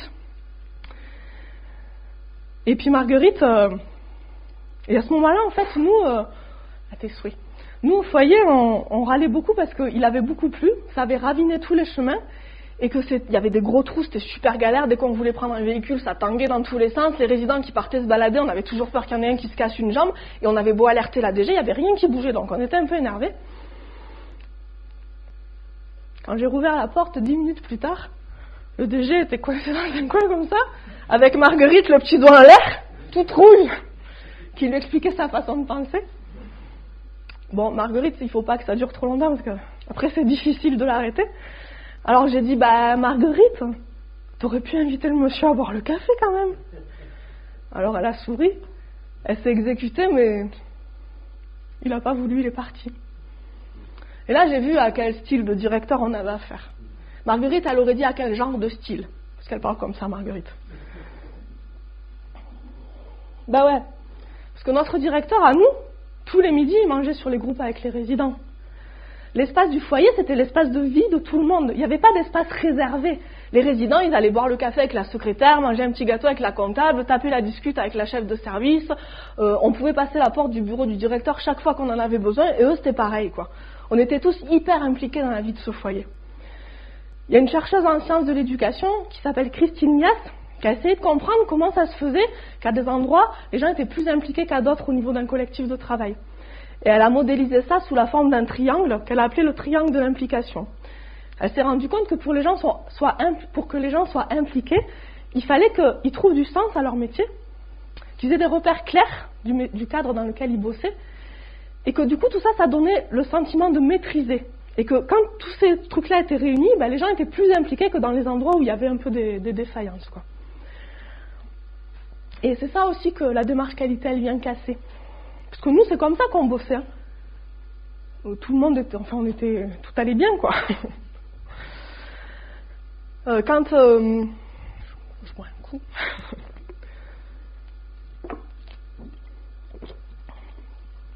Quand le consultant choisi par la DG pour venir nous former à la référence qualité s'est pointé, en fait, c'est comme si on avait été projeté dans une espèce de faille spatio-temporelle. C'était un monde qu'on nous disait réel, mais donc on ne comprenait pas un seul mot, quoi. C'était un truc... Moi, chaque fois que je poussais la porte de la salle de réunion pour la formation référent qualité, j'avais en tête la scène d'un film, je ne sais pas si vous connaissez Mars Attack. Il y a quelqu'un qui a vu ce film? Ouais, toi aussi. C'est un film des années 90, je crois, où c'est les Martiens qui envahissent la Terre. Donc ils arrivent dans une grande fusée comme ça, et tout le monde est terrifié, hein, ça court dans tous les sens. Ils descendent de la fusée, ils sont horribles, ils ont des gueules toutes vertes qui dégoulinent. Et puis ils ont des fusils, et puis ils avancent comme ça, en disant « N'ayez pas peur, nous venons en amis ». Et ils flinguent tout le monde. Ça me faisait ça. Parce que j'ai été référente qualité. Alors, c'était pas du tout par conviction, c'était une stratégie. C'est parce qu'en fait, quand le directeur il a vu ce qui nous arrivait sur la tronche, il s'est dit, c'est peut-être mieux si je demande à des gens qui sont un peu contestataires. Parce que comme ça, ils vont peut-être pas tout gober tout de suite, comme ça, et dire amen.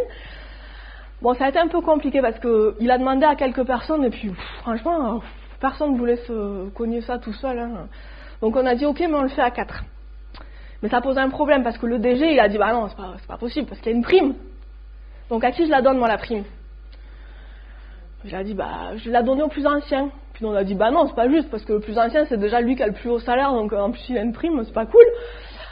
On a réfléchi longtemps, hein. Comme on n'avait pas de protocole pour le faire, ça a pris un peu de temps. On a dit, je sais pas, on lui propose quoi? Que c'est celui qui chausse le plus grand, qui a la prime. Celui qui a les sous-vêtements bleus, ou propres. Bon, au final, on lui a dit, tu sais quoi, ta prime? On va la partager. Parce que ça tombait bien, c'était 80 balles. On était 4. Ça faisait 20 € par personne, c'était nickel, quoi.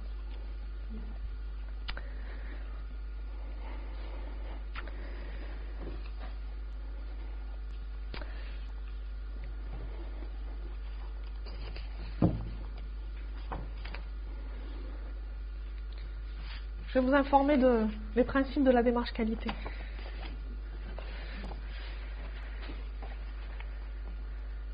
La structure doit rechercher l'optimisation des moyens. Il s'agit de cerner le possible et de ne pas rester sur le souhaitable. La formation des référents qualité permet de mieux maîtriser les théories relatives à la qualité. Elle peut déstabiliser certains par un apport théorique qui peut paraître éloigné de la réalité. Mais il y a des obligations législatives. Une évaluation interne destinée à évaluer l'activité et la qualité des prestations délivrées, notamment sur la base de recommandations de bonnes pratiques validées par le Conseil national de l'évaluation sociale et médico-sociale et dont les résultats doivent être communiqués tous les 5 ans à l'autorité ayant délivré ladite autorisation.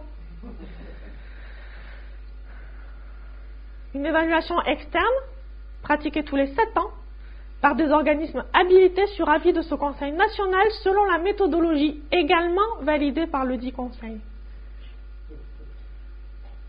Associer les professionnels et les usagers suppose une communication claire sur les enjeux de cette démarche.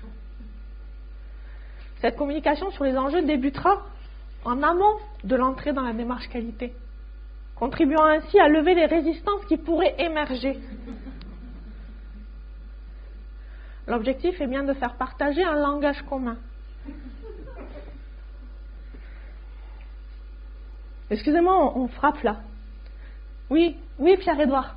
Oui, j'arrive. Oui, je sais que je suis en retard, mais j'ai bientôt fini, là, j'en ai pour 10 minutes, puis j'arrive, vous commencez les échauffements sans moi, là, vous savez faire maintenant. Ouais, ça marche, j'arrive tout de suite, c'est promis. Pardon ? Ah bah, oui, je vais y aller, là, hein. Ils m'attendent, je suis en retard. Bah ouais, mais enfin, je sais pas si vous avez remarqué, mais moi j'ai un travail, hein, je bosse, quoi. Parce que, ouais, il y a eu les ateliers clown aussi. Alors, les ateliers clown, au départ, on devait aller se former avec mon collègue. Et puis, on s'y était pris un peu en retard, ça posait des soucis par rapport au service et tout ça, c'était compliqué. Alors, on a dit à notre directeur qu'on avait une autre idée. On a dit, bah écoute, si tu veux, on demande à la clown qu'elle vienne nous former sur la structure, et comme ça, on le prend sur le plan de formation de l'établissement, mais on forme tout le monde, on forme aussi les résidents qui veulent participer à l'atelier clown. Et c'est ce qu'on a fait. Et c'était génial parce que pendant une semaine, on a été en situation d'être formés par cette clown. Tout le monde à égalité, les résidents et nous, c'était pareil, quoi. On était dans la même prise de risque, c'était fantastique. Et c'était génial, il se passait plein de trucs à cet atelier théâtre. On avait par exemple Pierre-Édouard, qui est un monsieur très digne, toujours très sur lui, qui mettait des grandes robes à fleurs, des sacs à main en cuir, des grands chapeaux de paille, et qui traversait la scène comme ça en nous disant « Moi, dans la vie, je suis malheureux. » Comme il aurait dit, je suis marchand de fleurs ou pianiste. Puis il y avait Kader aussi. Kader, c'est le mutique explosif. Kader, il disait jamais rien de son enfance. Et là, pendant l'atelier, il passait des séances entières à jouer avec un ours en peluche et à raconter des trucs. Des trucs qu'on n'entendait jamais dire ailleurs. Alors nous, on faisait rien de plus. On écoutait, on retenait notre souffle parce qu'on avait peur qu'il s'arrête. On l'obligeait pas à aller parler dans le bureau du psy de 3 à 4, parce qu'il nous demandait pas ça, et puis voilà, ça lui allait bien. Si ça sortait là, c'est que ça devait sortir là. Kader, c'est l'exemple même du type qui a besoin de repères très clairs. Parce que dès que c'est un peu flou, dès qu'il y a un peu de choix, dès que c'est pas très posé, l'angoisse, elle monte très fort et il menace de couper la tête à tout le monde. Alors les éducateurs, ils ont traduit ça par un planning immuable. Si le lundi de 11 à 12, il doit faire des courses et qu'il se passe un autre truc qui n'était pas prévu et qu'il a envie d'y aller, c'est pas possible. Hein. C'est marqué que tu vas faire des courses, sinon tu vas être angoissé, Kader. Okay. Pourtant, Kader, c'est pas un régulier de l'atelier jardin. Kader, il vient de temps en temps parce qu'une fois, on a ramassé la menthe pour faire le thé comme au bled. Et depuis, chaque fois, que ça soit qu'il neige, qu'il pleuve ou qu'il vente, il me demande quand est-ce que je peux le prendre à l'atelier jardin. Ouais, parce qu'il parle comme ça. Ils disent pas quand est-ce que je peux venir, ils disent quand est-ce que tu me prends. Parce que je pense qu'ils ont bien intériorisé le fait que c'était pas vraiment des sujets, que c'était plutôt des objets. Bon, au mois de janvier, la menthe, ça fait un moment qu'elle a gelé, hein. Mais bon, c'est pas grave, on trouve toujours un petit quelque chose à faire. Et puis moi, je lui dis, Kader, tu sais, si tu veux, tu peux venir le vendredi après-midi. Le vendredi après-midi, c'est une plage d'inscription libre. C'est pas le groupe habituel du jardin. Ce qui veut peut venir. Ça suffit, en fait. Parce que Kader, il vient une fois sur 4, mais on s'en fout. Parce que quand il vient, il sait avec certitude que moi, je vais l'accueillir. C'est ça qui est immuable. Et jusqu'à maintenant, il n'a pas essayé de me couper la tête. Alors, être référent qualité, en quoi ça consiste en fait? Non, pas maintenant. Être référent qualité, non, pardon, je voulais pas vous faire peur. Ça consiste à t'approprier des référentiels d'évaluation, à cocher des items et à proposer des axes d'amélioration pour ensuite organiser l'évaluation interne, c'est-à-dire organiser des groupes de travail avec tes collègues volontaires. Tu t'aperçois rapidement que c'est vachement mieux si tu es volontaire quand même, selon des thématiques, pour cocher, rendre compte de ce qui se passe dans l'établissement. Mais le problème justement, c'est que les référentiels d'évaluation, ils parlent absolument pas de nos pratiques professionnelles, ils expliquent pas du tout la vie dans le foyer, mais c'est plutôt un truc qui sert à savoir s'il y a des procédures mises en place, si les gens les connaissent, quelles prestations on propose, et si les usagers sont satisfaits. Du coup, ça fait passer la personne accueillie du statut de personne accueillie au statut de client, hein. Alors le problème, c'est que dans la relation éducative, le client, il est rarement satisfait. Ça fait un peu partie du truc, quoi. Je veux dire, si j'interdis à Marguerite d'écouter Julio Iglesias à 3h du matin à fond les ballons, elle va juger que la qualité de ma prestation laisse à désirer, quand même. Mais bon, il y a un truc qui est vachement plus grave que ça. C'est que quand tu assignes une personne au statut de consommateur dans son espace de vie sociale, et qu'il n'a pas, ça veut dire qu'il n'a pas l'occasion d'expérimenter une autre relation sociale que celle-là. Donc c'est une spoliation de droit. Il ne peut plus être en interaction avec quelqu'un d'autre en dehors de cette place-là de consommateur. Un consommateur, normalement, quand quelque chose ne lui convient pas, il va voir ailleurs. Sauf que là, les gens qui sont accueillis en établissement, en vrai, ils ne peuvent pas partir comme ils veulent et aller voir si les prestations ailleurs, elles sont mieux, hein. Donc c'est une spoliation de droit, puis c'est un refus de prendre nos responsabilités en tant qu'accompagnant dans la prise de risque de la relation.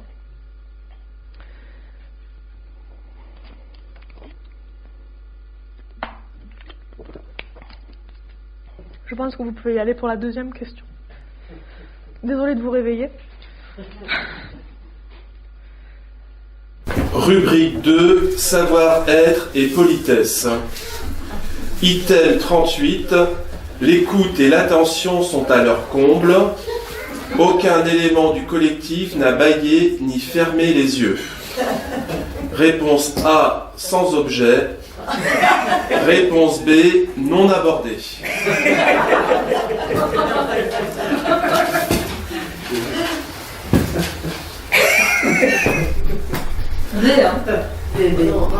Je dois animer l'échange aussi. C'est mieux quand on est référent qualité, on a une prime, donc...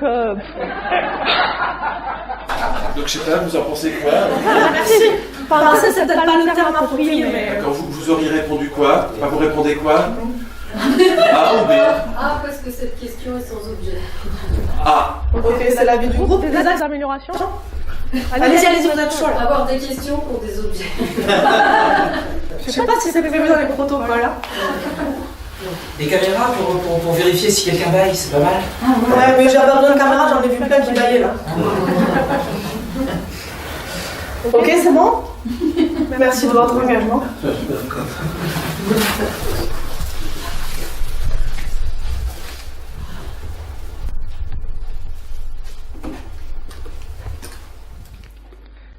Qu'est-ce qui se passe, Linda? Comment ça, tu t'es trompée? Mais non, tu t'es pas trompée. T'as fait autrement, c'est tout. Oui, d'accord. Oui, j'avais dit, vous mettez la terre, vous tassez, vous enfoncez la graine, vous saupoudrez d'un peu de terre et vous retassez, vous arrosez. Mais regarde, ça marche aussi, comment t'as fait? Arrête de t'excuser. Arrête de t'excuser, je te dis. Oui, c'est ça, t'as raison, il n'y a que ceux qui font rien qui se trompent jamais. Linda, elle est persuadée qu'il y a un mode d'emploi pour exister. Et je crois qu'elle pense que le mode d'emploi, il est planqué dans le bureau des éducs dans un coffre-fort.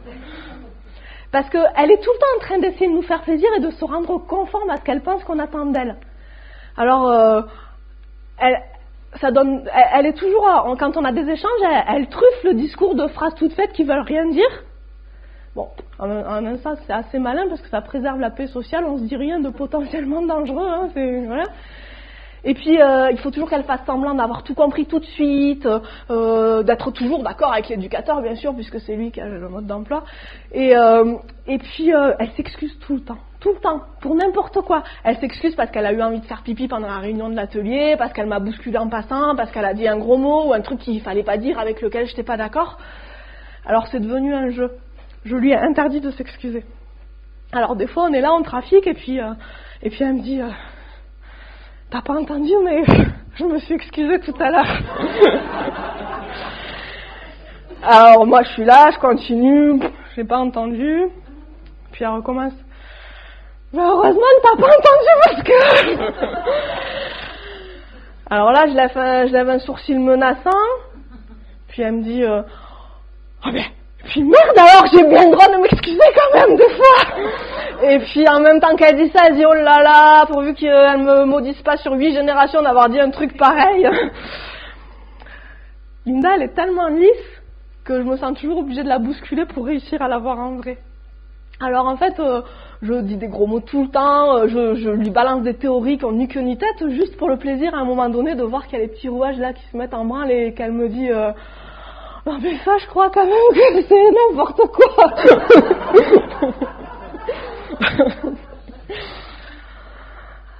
Linda, elle a 25 ans et elle aimerait beaucoup aller chez le coiffeur toute seule ou prendre le bus pour aller rendre visite à ses parents. Mais c'est pas possible. C'est pas possible parce que les éducateurs, ils ont évalué qu'elle n'était pas capable. Parce qu'une fois, elle s'est perdue au supermarché et puis sa réaction, ça a été d'aller accoster un homme et puis de la jouer au charme. Ça tourne vite au charme avec Linda. Alors Linda, elle reste au foyer, puis elle voit ses chances s'amenuiser avec le temps de pouvoir rencontrer autre chose. Mais moi, je me dis, si elle s'y frotte jamais à la réalité, comment on fait pour l'accompagner, pour l'aider à avoir des relations qui la mettent pas en danger à l'extérieur? Puis est-ce qu'on s'est posé la question de pourquoi elle était autant en insécurité et pourquoi quand elle était en insécurité, elle partait tout de suite sur du charme comme ça?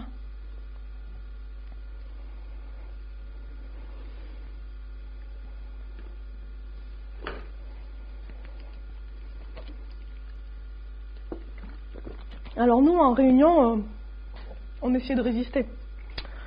On refusait le mot démarche-qualité, on disait démarche-quantité. On refusait d'utiliser le terme usager ou client, on continuait à dire personne accueillie. On refusait le mot prestation. On se disait, bon, il va en avoir marre à force le consultant, là, il va nous lâcher, quoi.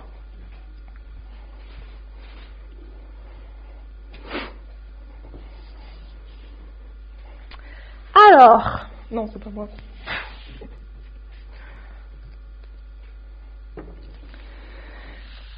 Alors, dans la rubrique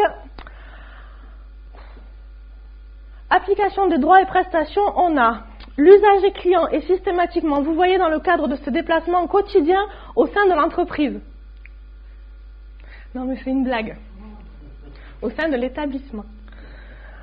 De manière à souligner ses droits fondamentaux et lui donner l'impression d'être respecté par les agents prestataires de services. Acquis, à améliorer, non abordé, sans objet.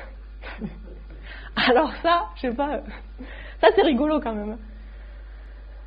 Moi, vraiment, je pense pas que ça soit une bonne idée quand on commence à vous voyer Jean-Claude. Comment ça, pourquoi? Parce que Jean-Claude, il est accueilli dans les structures de l'association depuis qu'il a 8 ans. Là, il en a 35. Il y a des éducateurs qui le connaissent depuis qu'il est tout petit. Il va rien comprendre, hein, si on se met à le vous voyer là d'un coup. Bon, quoique, en même temps, comme ils sont plusieurs dans sa tête, peut-être qu'il va être content. En fait, il va se dire qu'on a enfin compris à qui on avait affaire. Hein. Je sais pas, hein, peut-être ça peut marcher. Non, mais bon, sans rire là, faut cocher sans objet, non? Ah non, à améliorer. Puisqu'on vous dit que c'est pas pertinent. Pertinent. Pertinent. Bah, c'est un mot de notre langue à nous. Je sais pas comment je pourrais traduire ça en notre langue. Alors, un indicateur pertinent, par exemple, ça serait un indicateur adapté aux réalités de notre métier. Ça vous parle, ça? Ah non. Ouais. Mais en fait, c'est plus vicieux que ça. Hein. Parce que le langage et les indicateurs des référentiels pas adaptés, c'est un truc qui est facile à voir. Mais lui, petit à petit, il introduisait dans la gestion de la réunion des outils qui laissaient plus de place à la pensée. On devait toujours être à l'instant T. Bah oui, c'est Deming, hein, penser l'action, faire l'action, évaluer l'action, reproduire ou pas l'action. On pouvait pas, par exemple, imaginer un compte rendu où on posait une hypothèse de travail, puis on laissait maturer après, puis on voyait ce qui se passait. Non, il fallait penser à l'instant T. Et puis, il nous apprenait aussi à travailler avec des figures géométriques. Alors, par exemple, tu mets tes objectifs opérationnels dans des rectangles. Alors, objectif opérationnel, ça peut être connaître la manière dont sont stockés les produits d'entretien. Et puis, dans des carrés, tes objectifs intermédiaires qui vont te permettre de remplir ces objectifs opérationnels. Bah, allez poser la question à la personne qui est en charge des produits d'entretien. Bah, attendez, c'est la porte à côté, je vais lui demander. Prévoir l'action, agir, évaluer l'action, modifier ou reproduire l'action. Et puis un autre truc aussi, c'est qu'au moment où tu remplis tes trucs là, tu as une feuille à côté de toi où tu dis ce que tu es en train de faire. C'est ça ton compte rendu, c'est remplissage de la feuille, je sais plus comment ça s'appelait, avec les figures géométriques. Petit à petit, tu as pensé à rentrer dans une espèce de cadre rigide là où il n'y a plus de place pour la créativité, la surprise, enfin voilà, des trucs de la vie normale quoi.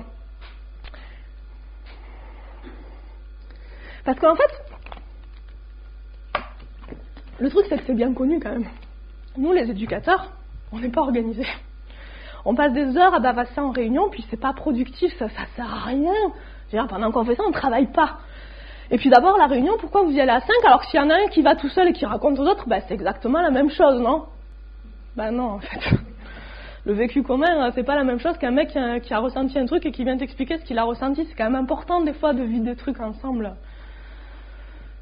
Puis un truc marrant quand même. Moi, quand je partais de ces réunions-là, j'avais la nausée. Je me disais, mais putain, c'est pas possible en fait, ça sert à rien ce truc d'où ça sort, mais ils vont s'arrêter, ça n'a aucun sens quoi. Et puis la semaine d'après, je me remobilisais, puis quand je revenais, je disais au consultant, puisque tout doit être évaluable et quantifiable, qui c'est qui va l'évaluer la démarche qualité? Vous avez pensé à ça? Moi, il répondait pas, hein. Parce que la démarche qualité, c'est la réalité. D'où t'as vu qu'on évalue la réalité, toi? Il y a un truc marrant quand même, c'est que quand t'es dans ta démarche d'auto-évaluation, tu passes des heures en réunion avec tes collègues à cocher des cases. Et pendant ce temps-là, il n'y a plus de réunions. En fait, il n'y a plus d'autres réunions. Donc, il n'y a plus de réunions d'équipe, il n'y a plus de réunions d'analyse des pratiques, il n'y a plus de réunions de bilan pour les résidents. Il ne se passe plus rien. Eux, ils font garderie à 32 avec 2 éducateurs pour s'occuper d'eux. Mais ça, tu ne l'évalues pas. Le fait que pendant des mois, tu ne fais plus ton boulot, tout le monde s'en fout, en fait.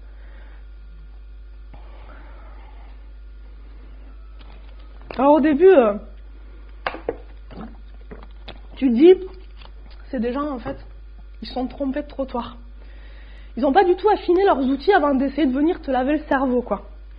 Parce qu'en fait, il n'y a aucune contrainte apparente. Il n'y a pas de conflit. À aucun moment, le petit jeune, là, qui venait nous former, il était très gentil, hein. Enfin, il était tout lisse. Non, il n'était pas tout lisse, parce qu'en fait, il était très pointu. Il avait des chaussures pointues, il avait un col pointu, il avait un nez pointu, il avait des pics sur la tête, un accent pointu aussi. Mais bon, il était très gentil. Des fois, on culpabilisait, on disait non mais à force, il va craquer. On était tout le temps frontal, quoi. Ben non, à aucun moment il a mis en débat ce qu'on opposait, quoi. Et ça, c'est hyper violent en fait, parce que ça veut dire que on remet en question complètement ta capacité à penser ton métier, à remettre en question les outils qu'on te propose. C'est super violent. On t'enlève les mots pour penser, quoi. Tout ce qui n'est pas dans les protocoles, c'est à évacuer. Ça n'existe plus. on demande aux éducateurs de rédiger des fiches d'événements indésirables à chaque fois que quelque chose qui n'était pas souhaité se produit dans la structure. Ah, tes souhaits. Alors, des trucs pas souhaités, en fait, dans un établissement médico-social, il y en a un peu tout le temps, quoi. Accessoirement, ça donne des clés de compréhension, hein, c'est un outil. Ah oui, désolé. Hein. Et puis, ça permet de comprendre la relation. Moi, quand je suis arrivée au foyer en 2007, j'étais jeune professionnelle. Et un jour, j'ai accompagné une sortie et je suis rentrée un peu tard sur le groupe. Les résidents, ils étaient déjà à table, ils m'attendaient pour manger. Et là, je rentre et je vois que Colette, ça va pas du tout. Elle est assise à sa table et elle parle d'une voix monocorde et forte et elle explique qu'elle en a marre parce qu'elle a bien entendu que Marguerite, tout à l'heure, elle avait regardé de travers et puis à la bibliothèque, la dame, elle a dit qu'elle était folle alors qu'elle n'est pas du tout folle, c'est pas vrai et qu'elle en a assez parce que si ça continue, elle va se tuer. Colette, elle a une schizophrénie avec des grosses tendances paranoïaques et quand elle est comme ça, personne ne moufte. Moi, je me dis, faut que je lui montre que ça tienne, faut que je la rassure. Donc, je vais m'asseoir juste en face d'elle et puis je commence à lui parler d'une voix monocorde, à essayer de l'envelopper dans une espèce de cocon pour lui montrer que c'est rassurant, que ça va pas exploser, qu'on est là, que tout va bien. Enfin, je sais pas, je sais pas ce que je fais. Je crois que j'essaye de l'hypnotiser, mais j'ai jamais été formée à l'hypnose en fait. Alors bon, ça marche pas trop.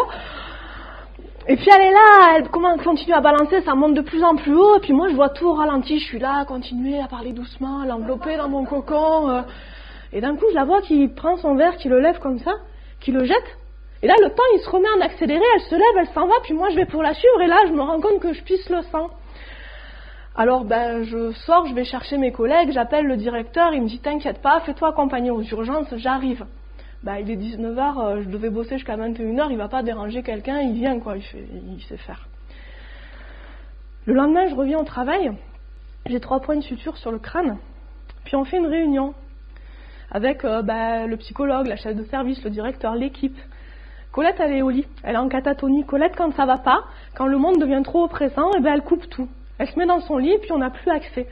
Elle nous parle plus, elle se lave plus, elle mange plus, elle prend plus son traitement, elle se fait dessus. Ça peut durer 2-3 jours, c'est pas très sécurisant, mais on sait faire en fait, on sait accompagner. Donc là, elle est dans cet état-là parce que quand même c'était assez violent pour elle. Donc on discute, on se dit bon, quand Colette elle va se lever, il va quand même falloir qu'on marque le coup parce que ok, il y a la pathologie, mais on peut pas jeter des verres sur la tête des gens, c'est pas possible quoi. Puis moi je dis je sais pas, hein, mais je pense que je m'y suis mal prise en fait hier parce que je crois que j'ai encore plus insécurisé en étant trop près là, en essayant de... Je sais pas, j'ai dû faire encore plus monter l'angoisse quoi.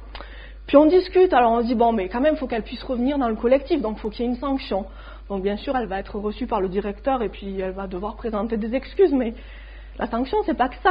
La sanction c'est aussi pouvoir réparer puis pouvoir revenir avec les autres sans qu'il y ait du passif quoi. Donc on réfléchit. Puis je dis, moi, j'ai mal à la tête, en fait. Est-ce qu'elle peut pas m'offrir une boîte de Doliprane? Et c'est ce qu'on fait. Quand Colette, elle se lève, elle m'offre une boîte de Doliprane, et puis comme c'est aussi une grande artiste, un beau tableau au fusain. Moi, après ça, j'ai eu peur d'avoir peur d'elle. Et comme je voulais pas, je me suis beaucoup investie dans la relation avec Colette. Du coup, on est rentré dans une espèce de relation assez fusionnelle qui nous a engagés toutes les deux assez loin, qui n'a pas été toujours hyper confortable, mais au bout de quelques temps, on a réussi à se repositionner toutes les deux à un endroit où on ne se faisait plus de mal et où c'était ok pour toutes les deux. Colette, c'est quelqu'un qui m'a énormément appris sur mon métier, et je pense que tout le temps où elle était accueillie dans ce foyer, j'étais un élément repérant pour elle. Quelques années après, on est dans le nouveau foyer en ville. Notre directeur, il est parti, il a craqué parce qu'il y avait trop de pression de la direction générale. Donc on a une nouvelle direction qui est bien dans l'air du temps, celle-là. C'est midi, on est au self. C'est la fin du repas. Et à la fin du repas, c'est comme ça, on prend les plateaux et puis on les ramène sur le chariot pour que les cuisiniers n'aient pas trop de boulot. Puis il y a Joël qui est là. Joël, il a plein de problèmes. Il a des problèmes psychomoteurs, il n'est pas très à l'aise avec ses bras, avec ses jambes. Il a des problèmes de déglutition. Il n'y voit pas bien non plus. C'est la fin du repas, il doit ramener son plateau. Donc l'éducatrice lui dit « Allez hop Joël, ramène ton plateau ». Puis Joël, il aime pas trop ce moment parce que déjà il y a plein de gens qui regardent et puis il sait qu'il est pas très habile, donc il râle un peu. Puis il a dit allez, si tout le monde fait comme ça, c'est la règle, tu vas ramener ton plateau. Joël, il se lève, il prend son plateau, et puis il commence à avancer vers le chariot, et puis il est presque au chariot, et d'un coup, il lâche tout, il y a tout qui s'explose par terre. Alors l'éducatrice, elle arrive avec la pelle et le balai, elle lui dit « C'est pas grave, Joël, mais tu ramasses !» Et là, Joël, il commence à se balancer, à faire des petits bruits avec sa gorge. Il prend la pelle, c'est une pelle en fer. Il commence à lever la pelle. Là, je vous jure, à ce moment-là, je pense qu'on est 3-4 à se dire « Ouais, vas-y. » C'est pas bien du tout, il faut soutenir ses collègues, mais... Bref. Donc il prend la pelle, il la lève, et il lui baille un gros coup de pelle sur la tête. Alors là, c'est terrible, elle le plaque par terre, pour le temps qu'il se calme en fait, et puis elle nous laisse pas aller l'aider pour qu'elle se calme et qu'on prenne le relais. Bon bref, au bout d'un moment, ça se calme, il ramasse les trucs, il remonte sur le groupe, tout va bien, et elle va rédiger une fiche d'événement indésirable. Alors la fiche d'événement indésirable, ça se compose de 3 parties. Donc d'abord tu racontes ce qui s'est passé. Donc elle raconte, je ne sais pas jusqu'où elle raconte. Ensuite elle évalue le degré de gravité sur une échelle de 1 à 4. Et puis ensuite elle propose une solution pour que cet événement ne se reproduise plus jamais. Donc je sais pas, comme ça, tiens, qu'est-ce que vous auriez proposé vous comme solution, par exemple? Supprimer l'appel et le balai. Alors, supprimer l'appel en métal. Ouais, t'es éduque toi, non? T'es éduque? Oui? Moi je suis dans l'animation. Dans l'animation? Mais l'éducation sociale, D'accord. Régine, tu disais quoi toi? oui, supprimer l'appel et le balai. D'accord. Ouais, mais comment on fait le ménage après? Ça fait partie de l'accompagnement éducatif qui savent bien faire le ménage, tu sais. Ouais, mais ça serait un truc faisable, hein. Sauf que la loi, c'est la loi. Pourquoi il y en a qui le font et puis pas les autres, hein? C'est trop humain, alors on enlève ce qui est dangereux, on enlève pas ce qui est bien. Ouais. C'est ça en fait, hein. La solution qui a été trouvée, c'est de remplacer toutes les pelles de l'établissement par des pelles en plastique. Non mais ils l'ont fait, hein. Eh ouais, mais c'est dramatique parce que déjà on apporte une solution matérielle à un problème qui visiblement méritait un petit peu plus de réflexion, je sais pas. Puis surtout on passe d'une gestion collective à une gestion individuelle, parce que du coup il y a qu'elle qui raconte le truc et puis qui propose des solutions. Je te jure que c'était ça. Voilà, Radim, c'était ça. Ce qui est encore plus incroyable, c'est que ça a été fait. Tu vois, parce qu'à la limite, elle peut proposer, et puis tu peux dire, non mais c'est débile. Mais non, c'est... En plus, c'est nul, parce que ça coûte des sous de remplacer des pelles en plastique. Parce que les pelles en fer, au moins, c'est solide, en fait. Hein, et du coup, ça veut dire qu'on nie complètement le rôle de l'équipe, en fait. Il n'y a plus de travail en équipe, c'est pas la peine. On nie aussi le statut de la relation et de l'interaction qu'on engage avec les gens. En fait, ce qui se passe, c'est que la démarche qualité, elle ignore superbement le travail réel. Je ne sais pas si vous connaissez la différence entre le travail réel et le travail prescrit. Il y a des sociologues qui parlent de ça, mais en fait, il n'y a pas besoin d'être sociologue pour savoir que dans le travail social, si tu fais que ce qui est prescrit, en fait, tu ne fais pas ton travail. Le travail prescrit, ça devrait être l'objectif, pas le mode opératoire. Puis notre travail, il ne faut pas déconner, c'est quand même d'accompagner les gens selon leurs besoins. Donc en fait, tu ne trouveras jamais un protocole adapté aux besoins et à la singularité de chaque personne. Et tu ne trouveras jamais, surtout, un protocole adapté à la singularité de la relation que tu mets en place avec les personnes. Parce que moi, j'en ai un peu ras-le-bol, quoi. J'en ai marre d'entendre qu'on est des techniciens de la relation. On est des techniciens de rien du tout. Et puis je trouve qu'il faut arrêter de dire aux jeunes qui arrivent en formation qu'il ne faut pas être dans la réparation. Moi, je connais aucun travailleur social qui n'a pas un truc à réparer. Ce qui est important, c'est de savoir qu'on ne réparera jamais rien, mais qu'on essayera toujours, chacun avec nos bagages. Parce que pour moi, c'est ça qui garantit la qualité dans l'accompagnement. Et puis nous aussi, on en a des fondements philosophiques. Moi, il y en a un dont j'ai envie de parler, là, qui s'appelle la psychothérapie institutionnelle. D'accord. Non, mais t'as le droit. Alors, la psychothérapie institutionnelle, c'est un mec qui s'appelle François Tosquelles. C'était un réfugié catalan de la guerre d'Espagne. Il faisait partie du POUM. C'était les marxistes. C'était un psychiatre et un psychanalyste. Et il est arrivé à l'hôpital psychiatrique de Saint-Alban, qui est le gros hôpital psychiatrique de la Lozère, en 1939. Et là, il fait un truc complètement fou. Il ouvre les portes. Les fous, ils sortent dans le village et ils ont une utilité sociale. Ils vont travailler avec les gens du village. Le cinéma du village, il est dans l'hôpital. Ce qui fait que les gens du village, ils ont aussi des liens à l'intérieur de l'hôpital avec les gens qu'on dit fous. Dostoïevski, il dit un truc hyper important. Il dit, il nous faut marcher sur nos deux jambes, Freud et Marx.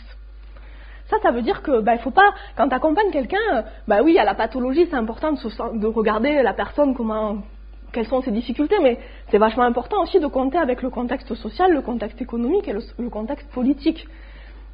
Ce qui fait que lui, dans sa manière de gérer les soins, il y a des réunions avec les patients et les soignants pour organiser la vie dans l'hôpital. Dostoïevski, il dit aussi un truc hyper important aux élèves infirmiers et éducateurs qui viennent se former avec lui. Le premier truc qu'il leur dit, c'est qu'est-ce que tu fous là? Parce qu'on n'est jamais là par hasard. Moi, il y a 2-3 ans, là, je suis allée faire une formation, et la nana qui présente la journée, la formatrice, elle commence en disant le travailleur social, c'est un acteur politique. Et moi, je me dis, waouh, un discours novateur, quoi.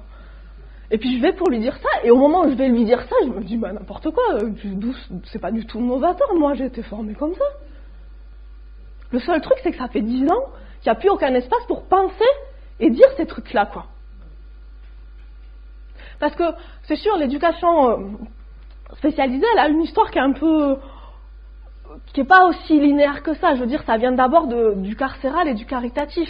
C'est-à-dire que les enfants qui naissaient handicapés dans les familles, comme c'était un châtiment de Dieu, ça voulait dire que c'était honteux, ils les planquaient chez les bonnes sœurs qui s'en occupaient, et puis les enfants qui avaient un peu des problèmes sociaux et qui vagabondaient, on les mettait dans des bagnes d'enfants. Puis ensuite, dans les années 60-70, il y a des gens qui sont arrivés, qui étaient passés par l'usine, qui avaient un peu une culture politique, qui avaient vu ce que c'était la lutte des classes et tout ça, et qui sont arrivés dans ce métier-là, je sais pas moi, des Deligny, des Freinet, des gens qui remettaient en question les structures et les institutions, et eux, ils étaient là pour faire de l'émancipation et de la transformation sociale. Moi, c'est pour ça que je suis allée bosser là-dedans. Hein. Je veux dire, c'est de ces gens-là que je me revendique. Nous, on a 2 grandes lois dans le médico-social et le social. Il y a la loi de 75 qui encadre un peu l'action sociale et médico-sociale, et puis il y a la loi du 2 janvier 2002. Alors la loi du 2 janvier 2002, elle réaffirme les droits des usagers. Comme quoi, c'était pas si évident que ça. La loi du 2 janvier 2002, moi j'étais en formation juste après qu'elle arrive, et puis le truc qu'on te dit, c'est que la loi du 2 janvier 2002, elle place l'usager au centre du dispositif. Moi, tout de suite, j'entends l'humain au cœur des préoccupations, quoi. Ouais. En fait, non, c'est pas ça, hein. Parce que bon, c'est quand même la loi de 2002 qui introduit les démarches qualité dans les établissements. C'est elle qui instaure aussi les livrets d'accueil. Alors les livrets d'accueil, c'est un outil génial. C'est comme quand tu vas en vacances dans un hôtel, en fait. Quand tu as un résident qui va entrer dans un établissement du médico-social, tu as un livret où on t'explique toutes les prestations auxquelles tu as droit. Comment ça fonctionne la lingerie, les horaires des repas, tous ces trucs-là, quoi. On te dit aussi que, en tant que personne accueillie, en tant qu'usager, tu participes aux instances décisionnelles de l'établissement. Oui. On te dit pas amène ton costume de plante verte. La loi du 2 janvier 2002, elle introduit tout ça, quoi. La participation des usagers, surtout. Alors la participation des usagers, c'est un truc génial. Il y a une nana qui fait une conférence qui s'appelle Selma Regui, c'est le nom de la nana, pas de la conférence, et elle a une définition de la participation qui est géniale, et du coup je lui pique. Elle dit, la participation, c'est dire à quelqu'un, on te donne la parole, et mettre toutes les conditions en place pour surtout que tu puisses pas la prendre, quoi. Et en fait, c'est ça qui se passe. Linda, par exemple, elle participe au COPIL. Le COPIL, c'était le comité de pilotage de la démarche qualité. Moi, j'ai démissionné. Hein. Moi, j'ai fait un beau courrier à ma nouvelle direction en expliquant que pour moi, c'était une démarche essentiellement rentable et capitaliste et que je voulais pas du tout participer à ce truc-là. Mais bon, il y a des gens qui ont pris le relais, donc tout va bien. Et Linda, elle va au comité de pilotage, quoi. Moi, je les ai, les comptes rendus des comités de pilotage. Alors, un jour, à l'atelier, je lui dis, mais Linda, tu comprends ce qui se dit pendant ces réunions? Elle me dit, non, mais c'est normal. Je dis, comment ça, c'est normal? Non, c'est pas normal que tu ailles à des réunions auxquelles tu comprends rien. Elle me dit, oui, mais tu comprends, si commence à m'expliquer tout, ça va durer hyper longtemps. Puis, heureusement, des fois, je suis assise à côté de l'homme d'entretien, puis il m'explique. On fait des réunions aussi sur les groupes avec les résidents. Alors, une fois, il y a eu une réunion, on leur a posé une question très importante. On leur a demandé s'ils étaient d'accord pour que la porte qui donne sur leur groupe soit de la même couleur que le container qui amène les produits du petit déjeuner le matin, parce que ça aiderait les stagiaires résidents à mieux se repérer dans l'établissement. Donc, avant de leur poser la question, on leur dit que si on leur demande, c'est parce qu'ils ont des droits et que c'est vachement important qu'ils donnent leur avis quand même. Donc ils sont hyper reconnaissants. On ne pense pas à leur demander qu'est-ce qui, à leur avis, aiderait les stagiaires résidents à mieux se repérer dans l'établissement. On ne pense surtout pas à les consulter sur des questions qui les concernent et sur lesquelles ils auraient un pouvoir d'agir réel. Non, on leur demande juste de valider un avis qui a été posé par des gens qui n'ont même pas été élus démocratiquement pour le faire, au passage. Il y a Marguerite, par exemple. Marguerite, elle adore Noël. Marguerite, elle n'a pas vécu longtemps avec sa famille et les seuls souvenirs qu'elle a d'un peu sympa, c'est les Noëls avec ses parents. Mais Marguerite, c'est une adulte. Alors quand on est une adulte, ça va, on n'est plus une enfant, donc on achète ses cadeaux de Noël, on les emballe. Bon, c'est encore nous qui les mettons au pied du sapin, mais bon, faut pas l'infantiliser non plus, quoi. Marguerite, une année, il lui restait de l'argent sur son budget cadeau, alors avec ma collègue, on lui a dit, Marguerite, est-ce que tu voudrais qu'on te fasse des surprises? Alors elle était toute contente, elle nous a dit oui. Et c'était génial parce que le matin de Noël, elle a ouvert les cadeaux qu'elle connaissait, et puis en plus, elle a trouvé une robe de chambre toute douce en moumoute, un nounours, elle était super contente, quoi. Marguerite, il y a un truc qu'elle adore aussi, c'est prendre sa douche et se mettre en pyjama avant le repas du soir. Mais ça, c'est pas possible. Bah non. Je sais pas, tout le monde le sait, c'est écrit dans le guide de l'adulte moyen, non? Personne ne se met en pyjama avant le repas du soir. Je veux dire, Marguerite, elle aimerait bien qu'on parle de ça en réunion. Non mais Marguerite, tu crois pas qu'on a déjà assez de boulot comme ça, non? Moi, j'ai une direction qui manie hyper bien les outils de participation et de destination des salariés. Une fois, ma direction, elle vient me voir et elle me dit « Madame Rieu, j'ai une autorisation à vous demander. » Là, je me dis « Waouh, ça doit être sur un sujet hyper important. » Donc, je suis un peu flattée quand même, genre ma direction quand même. Et du coup, là, elle m'explique que la rangée de sauge qu'on a plantée à côté de la baie vitrée, quand il pleut, ça éclabousse, ça met des gouttes de boue sur la baie et ça embête les personnes qui font le ménage, quoi. C'est un peu embêtant. Donc, est-ce que je suis d'accord pour qu'elle déplace l'allée d'1 mètre? Là, je me dis, si je lui dis non, il se passe quoi?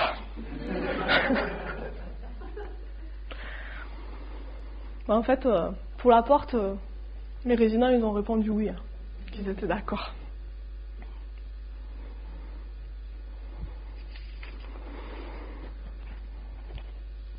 Vous pouvez y aller pour la dernière question. Je vous demanderai de bien vouloir ensuite lire la conclusion qu'il y a derrière. Merci. Alors, rubrique 3, compétences éco-citoyennes. 164. Chaque individu a pu exposer au groupe en arrivant les stratégies mises en place pour que sa présence à la conférence ait l'impact le moins nocif possible vis-à-vis de la planète. Réponse A, acquis partiellement. Réponse B, à améliorer. B. De façon unanime, la réponse est B. Très bien. Quels axes d'amélioration vous imaginez? Parce qu'il ne suffit pas de cocher de cases non plus. Pardon? Venir à vélo. Est-ce que tout le monde a envie de venir à vélo? Est-ce que tout le monde a un vélo? Une boîte à idées, oui, c'est une très bonne idée, effectivement. Surtout si on l'ouvre jamais. Moi, je trouve que c'est parfait. Ça rentre bien dans le protocole. Merci beaucoup, je pense que vous serez la prochaine après Sarah. Ah, pardon. Ah, d'accord. Ok, merci de votre sincérité. En tout cas, nous vous remercions de votre engagement et de votre participation. Nous reviendrons vers vous très prochainement pour vous communiquer les résultats de l'évaluation faite par nos experts de votre auto-évaluation. Vous pouvez d'ores et déjà envoyer un chèque d'un montant de 2 000 € à notre cabinet en prévision de la visite de contrôle qui ne serait tardée.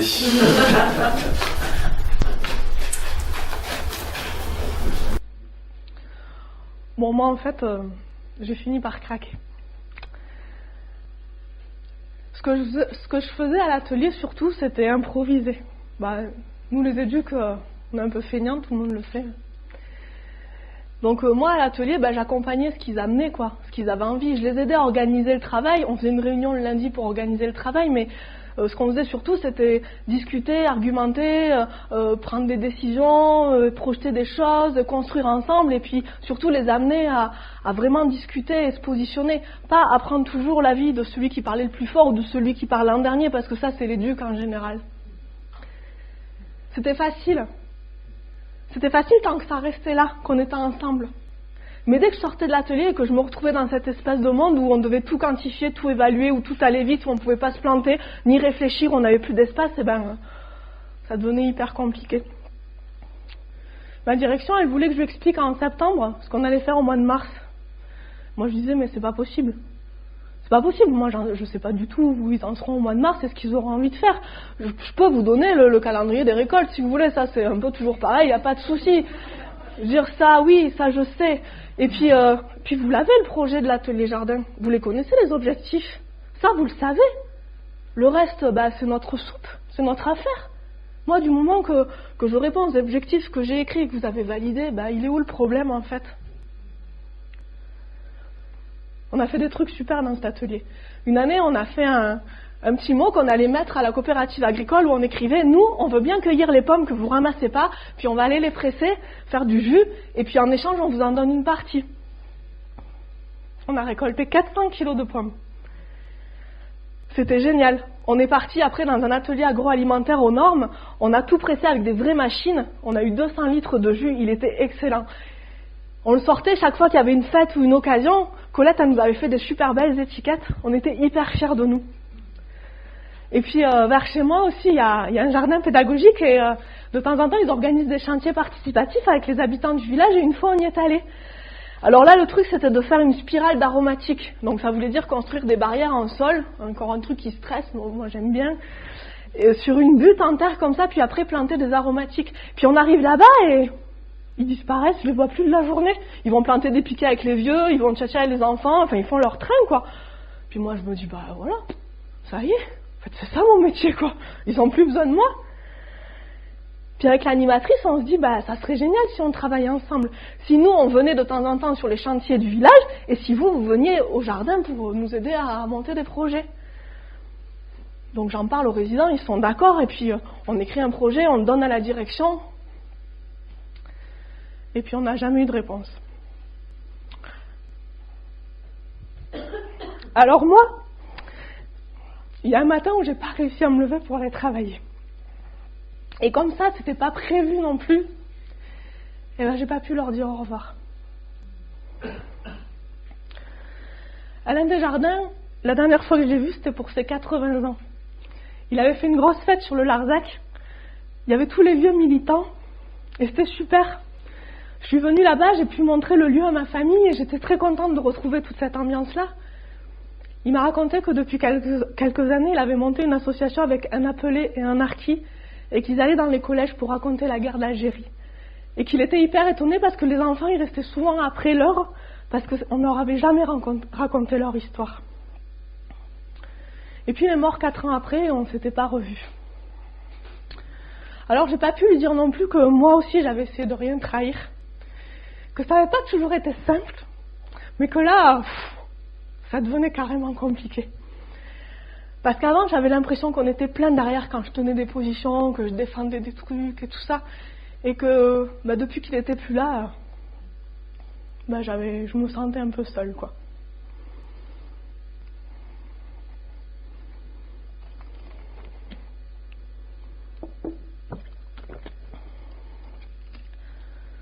C'est ça que je suis venue vous raconter.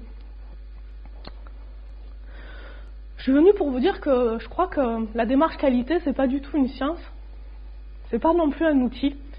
Enfin, si, c'est un outil, mais c'est pas un outil au service des personnes qu'on accompagne ni des professionnels. Je pense que c'est une idéologie masquée au service du capitalisme.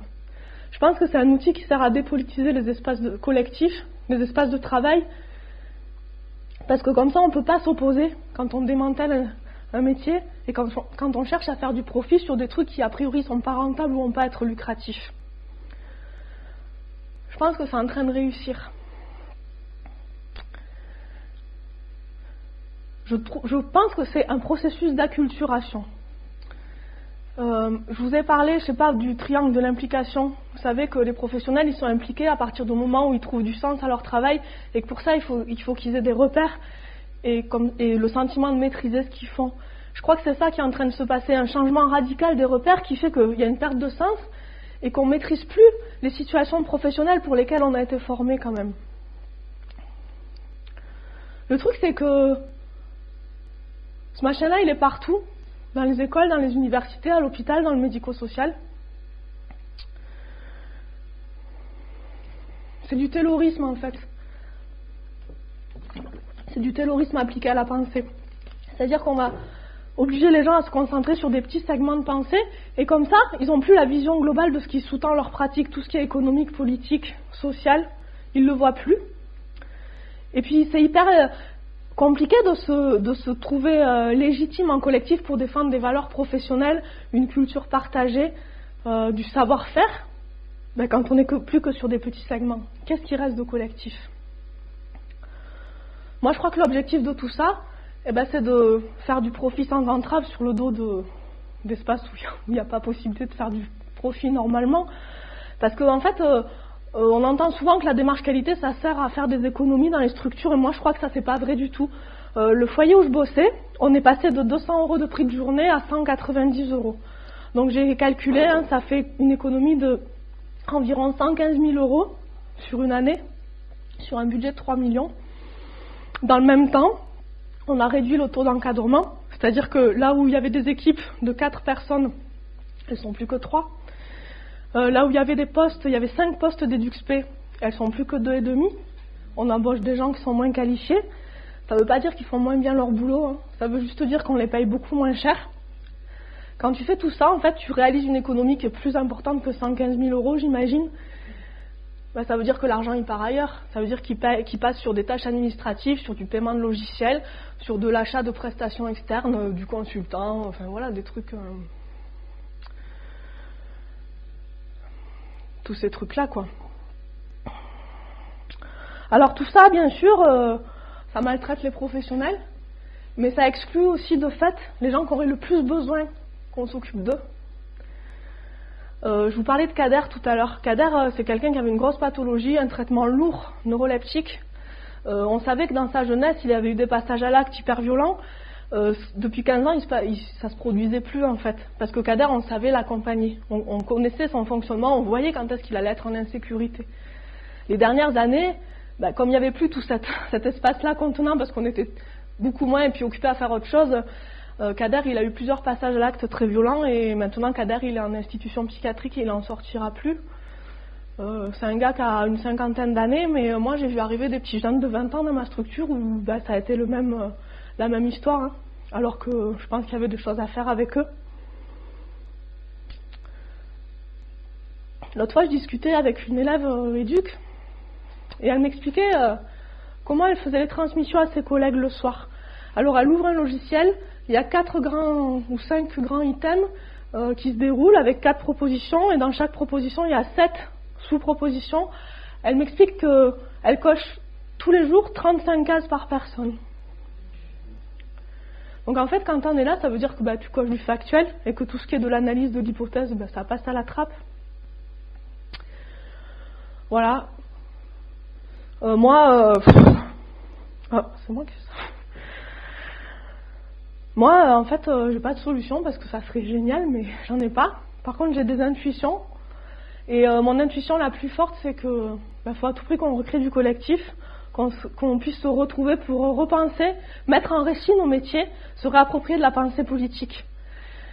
Le problème, c'est que ça, on peut plus le faire à l'intérieur des structures parce qu'il n'y a plus d'espace sécurisé. Je me rappelle au début où je travaillais au foyer, c'était facile de mobiliser les gens. Parce qu'en fait, c'est des gens qui, ça faisait peut-être 30 ans des fois qu'ils bossaient ensemble, ils avaient milité des fois ensemble, ils avaient fait des enfants au même moment, ils avaient fait la fête, ils avaient perdu des gens et ils s'étaient soutenus, il y avait un commun, un vécu commun.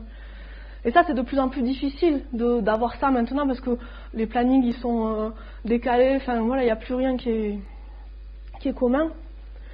Alors je me dis, il faut qu'on fasse ça autour de bouffe, tant pis, en dehors du boulot, même si c'est du temps perso, de bouffe, de discussion. Enfin, il faut un Larzac à nous, quoi, un endroit où on se réapproprie les trucs, où on se re-raconte c'est quoi nos savoir-faire, c'est quoi notre engagement dans le métier.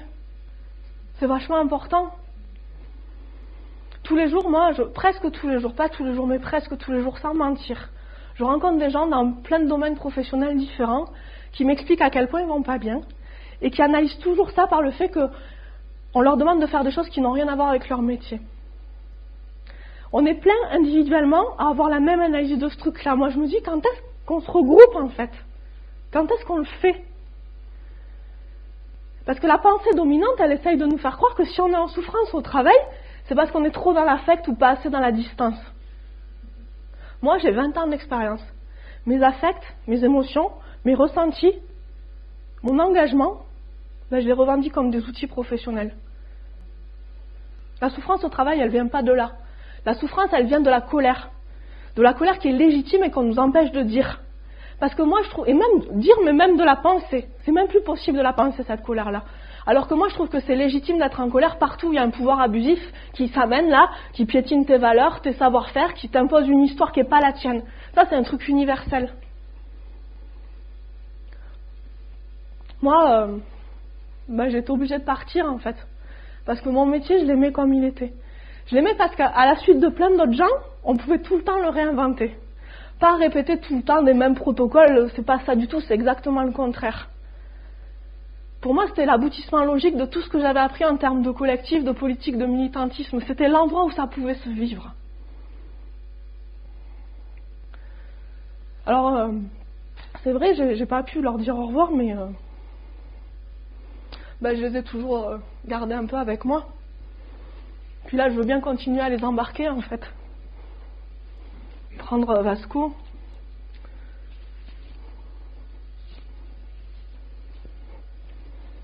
Pierre-Édouard.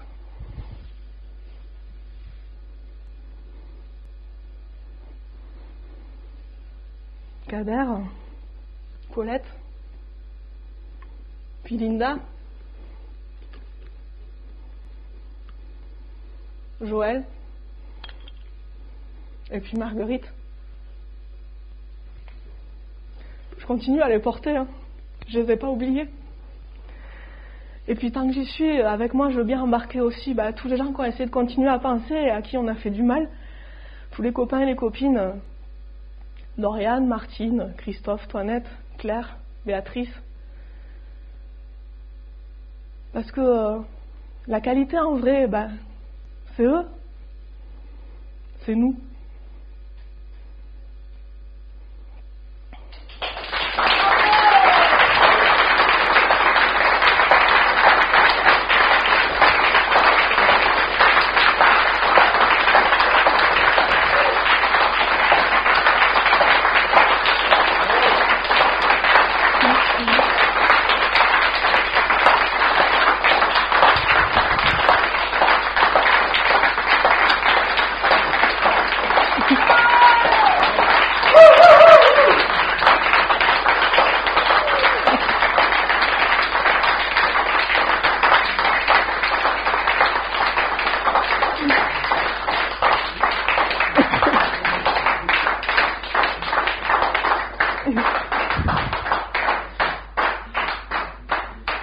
Merci. Juste, je veux dire un petit mot parce que c'est pas toujours que j'ai la parole aussi longtemps. Donc c'est juste pour dire merci en fait à l'Ardeur, à Gatia et Franck parce qu'ils ont été vachement là, mais même aux autres en fait qu'on a pu rencontrer au début du stage et que moi j'ai trouvé hyper attentif à ce qu'on venait faire là et je trouvais ça super. Et puis dire que vraiment la conférence gesticulée, c'est... je voulais aussi dire merci au groupe en fait, parce que la conférence gesticulée, ça a pas l'air comme ça parce qu'on est tout seul là, mais en fait c'est vraiment un travail collectif, c'est vraiment une écriture et une construction collective et ça c'est génial de vivre ça en fait. Voilà, donc merci.